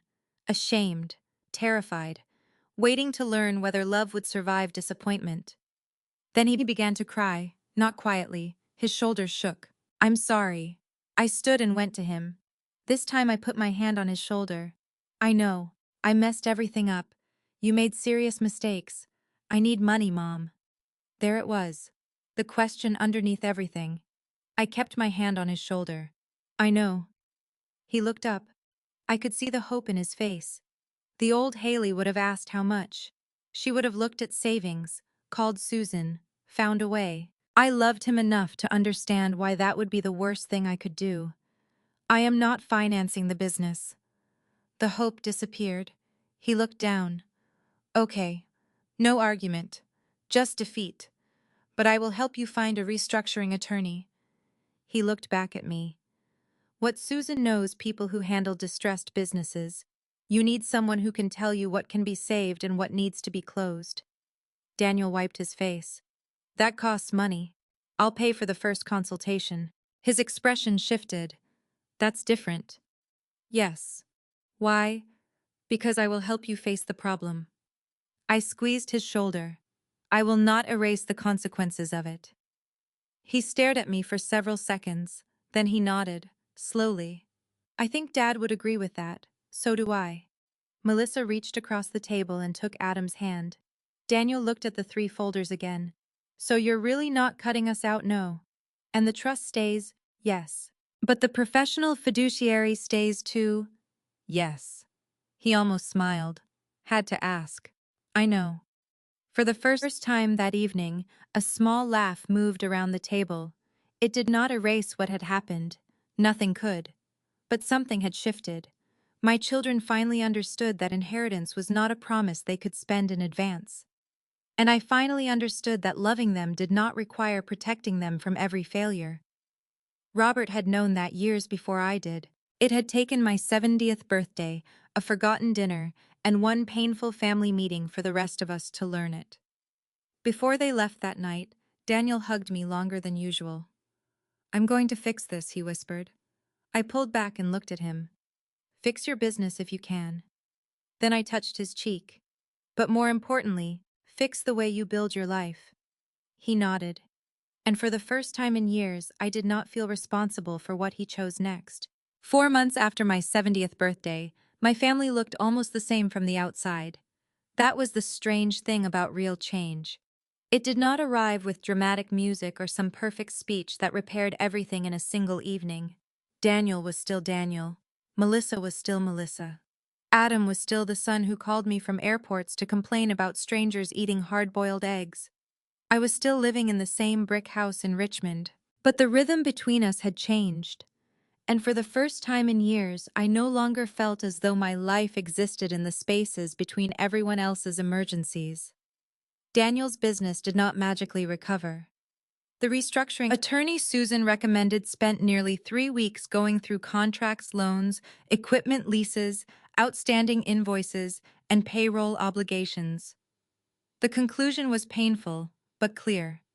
Daniel had expanded too quickly. He had taken on jobs with margins that were too thin, leased equipment he could not afford, and kept projects alive long after the numbers told him to walk away. The old Daniel would have tried to borrow his way through it. Instead, he downsized. He sold 2 vehicles. He returned leased equipment. He gave up the larger office he had rented because he thought a successful construction company was supposed to have one. He reduced his staff. And he closed one division of the business completely. For several weeks, he sounded defeated whenever we spoke. One evening, he came by for coffee. I feel like everybody can see I failed, he said. I poured cream into my cup. Everyone is too busy thinking about themselves to study your failures that carefully. He laughed. Then I added, and shrinking something that isn't working is not failure. Pretending it is working until everyone goes broke might be. He nodded slowly. Dad would have said that, probably with more profanity. That made him laugh again. What mattered most was what Daniel did not do. He never again asked about the trust. He never mentioned the value of the house. And he never asked me to finance the company. When Sophie or Caleb needed help, he began asking instead of telling. Mom, are you free Wednesday? Sometimes I said yes, sometimes I said no. The first time I said no after our family meeting, there was a brief pause. Then Daniel simply said, "Okay, I'll figure it out." I nearly cried after hanging up, not because I wanted him to struggle, because he finally understood that my availability was a gift, not an obligation. Melissa changed differently. About 2 weeks after the meeting, she called. "Do you want coffee at my house or yours?" She laughed awkwardly. "Yours if I'm invited." That one sentence told me more than an apology could have. "You're invited." She arrived alone. No clients. No folders. No laptop. Just 2 coffees and herself. We sat on the back porch for almost 2 hours. She asked me questions. Real questions. Had I enjoyed Asheville? Where did I want to travel next? Would I ever really sell the house? I told her maybe. She did not flinch. Instead, she asked, "What kind of place would you want if you moved?" I had not expected that. Something smaller. With a garden. Absolutely. Near Richmond, maybe. Maybe not. She smiled. "You'd really move to the mountains, wouldn't you?" I might. For once, she was imagining my future instead of calculating what happened after it. That difference mattered. Adam moved his belongings out of the garage before the 30 days were up. Every box, every chair, even the rolled rug I had started believing would someday become part of the house itself. When he finished, he stood in the empty garage and looked around. "Wow. What, you could actually fit a car in here. That is traditionally what garages are for." He laughed. Then he kissed my cheek. Adam still apologized occasionally, almost too much. One afternoon I finally told him, "Stop trying to repay the past with apologies." He looked embarrassed. "What should I do instead?" "Be different." He nodded. "I can do that." And he did. Not perfectly. None of us did. That was another lesson I learned. People rarely transform in straight lines. Daniel still became self-centered when stressed. Melissa sometimes forgot that a question could sound intrusive. Adam occasionally slipped into treating my kitchen like free storage when he visited, and I still had to fight my instinct to solve every problem before anyone asked. Trust did not return because my children said they were sorry. It returned slowly through behavior. That mattered more. In December, Melissa suggested we finally celebrate the birthday they had mishandled so badly. "You deserve a proper 70th, she said. I surprised everyone by refusing Romano's. Daniel looked nervous. "Too many bad memories now, no." The truth was simpler. I want something new. So I chose a picnic at Maymont. It was unusually mild for December, sunny enough that we could sit outside with coats and blankets. Nothing fancy. Sandwiches, chicken salad, fruit, a chocolate cake Sophie helped decorate. My grandchildren chased each other across the lawn while the adults sat around a picnic table. No private room. No expensive restaurant. No elaborate gifts. And somehow it felt more meaningful than any formal celebration could have. At one point, Daniel handed me a small envelope. "What is this? Just open it." Inside was a folded sheet of paper. No money, no gift certificate, just handwriting. I read it silently. "Mom, thank you for teaching us something we should have understood years ago. Loving you does not mean owning pieces of your life. Your time is yours. Your home is yours. Your future is yours. Whatever you choose to give us is a gift, not something we are owed. I'm sorry it took me this long to understand that. Love, Daniel." I read the note twice. Then I looked up. He was watching me nervously. Too much. I shook my head. "No." My voice cracked. "It's exactly enough." He hugged me. Melissa joined us. Then Adam. For several seconds, all four of us stood there in an awkward family knot, while Caleb complained that everyone was blocking the cake. I started laughing. Then everyone else did too. And suddenly I understood something. My children had not become perfect. Neither had I. We had simply stopped pretending that love excused entitlement. That was enough. Later, I walked a little distance from the picnic and sat on a bench overlooking the grounds. I thought about the woman I had been 4 months earlier, sitting alone beside a birthday cake, waiting for a phone to ring, believing that being forgotten meant she had become less important. I wished I could have reached backward through time and told her what I knew now. "You are not disappearing. You have simply spent too many years standing behind everyone else. That morning when I drove away, I thought I was leaving because my children had forgotten me. Now I understood something deeper. I had been forgetting myself too. I had made my own life smaller so everyone else's could fit comfortably inside it. The real change began the moment I stopped doing that. Ruth called me the following week. I'm planning another trip. Where Savannah first, maybe Charleston after. When March. My first instinct appeared automatically. I should check with Daniel. Maybe Melissa needs something. What if Adam? I caught myself. Then I smiled. Save me a room. Ruth laughed. That was fast. I'm learning. I booked the trip that afternoon. I did not check the grandchildren's school calendar. I did not ask whether Melissa had client meetings. I did not examine Daniel's work schedule. I simply chose dates that worked for me. That evening I sent the family a message. I'll be away for a week in March. Daniel responded, have fun. Melissa, send pictures. Adam, please don't bring home another mountain hat. I laughed. Nobody asked who would take care of them while I was gone. They had finally learned. And so had I. 70 was not the age when my life became smaller. It was the age when I finally understood that whatever years remained were still mine to live. Not someday. Not after everyone else was settled. Now. And this time when I packed my suitcase, I did not feel as though I was leaving my family behind. I felt as though I was finally bringing myself along. Some birthdays give us gifts. Others give us truth. My 70th birthday taught me something I wish I had understood years earlier. Love should never require you to disappear. For too long I believed being a good mother meant always being available. I answered every call, changed my plans, opened my home, solved problems, and quietly put my own needs at the bottom of the list. I told myself that sacrifice was love, and sometimes it was. But when sacrifice becomes expected, gratitude can slowly turn into entitlement. The hardest part was realizing that my children did love me. They were not cruel strangers. They were simply so accustomed to my giving that they stopped noticing the woman behind the help. That is why boundaries matter. A boundary is not punishment. It is not rejection. It is not revenge. A boundary is a way of saying I love you, but my life still belongs to me. Growing older does not mean becoming less important.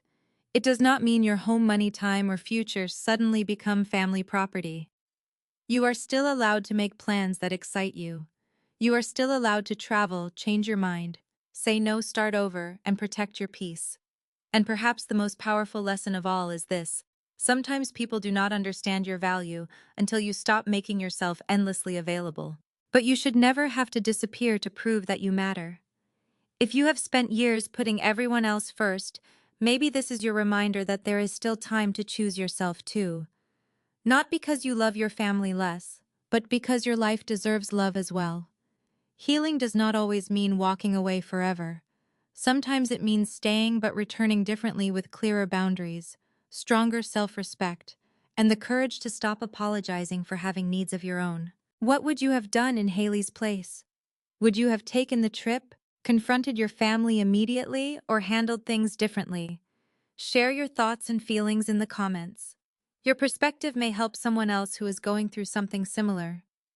And if stories about family betrayal, dignity, healing, and second chances speak to you, please subscribe to the channel and join us for the next story. Because no matter your age, it is never too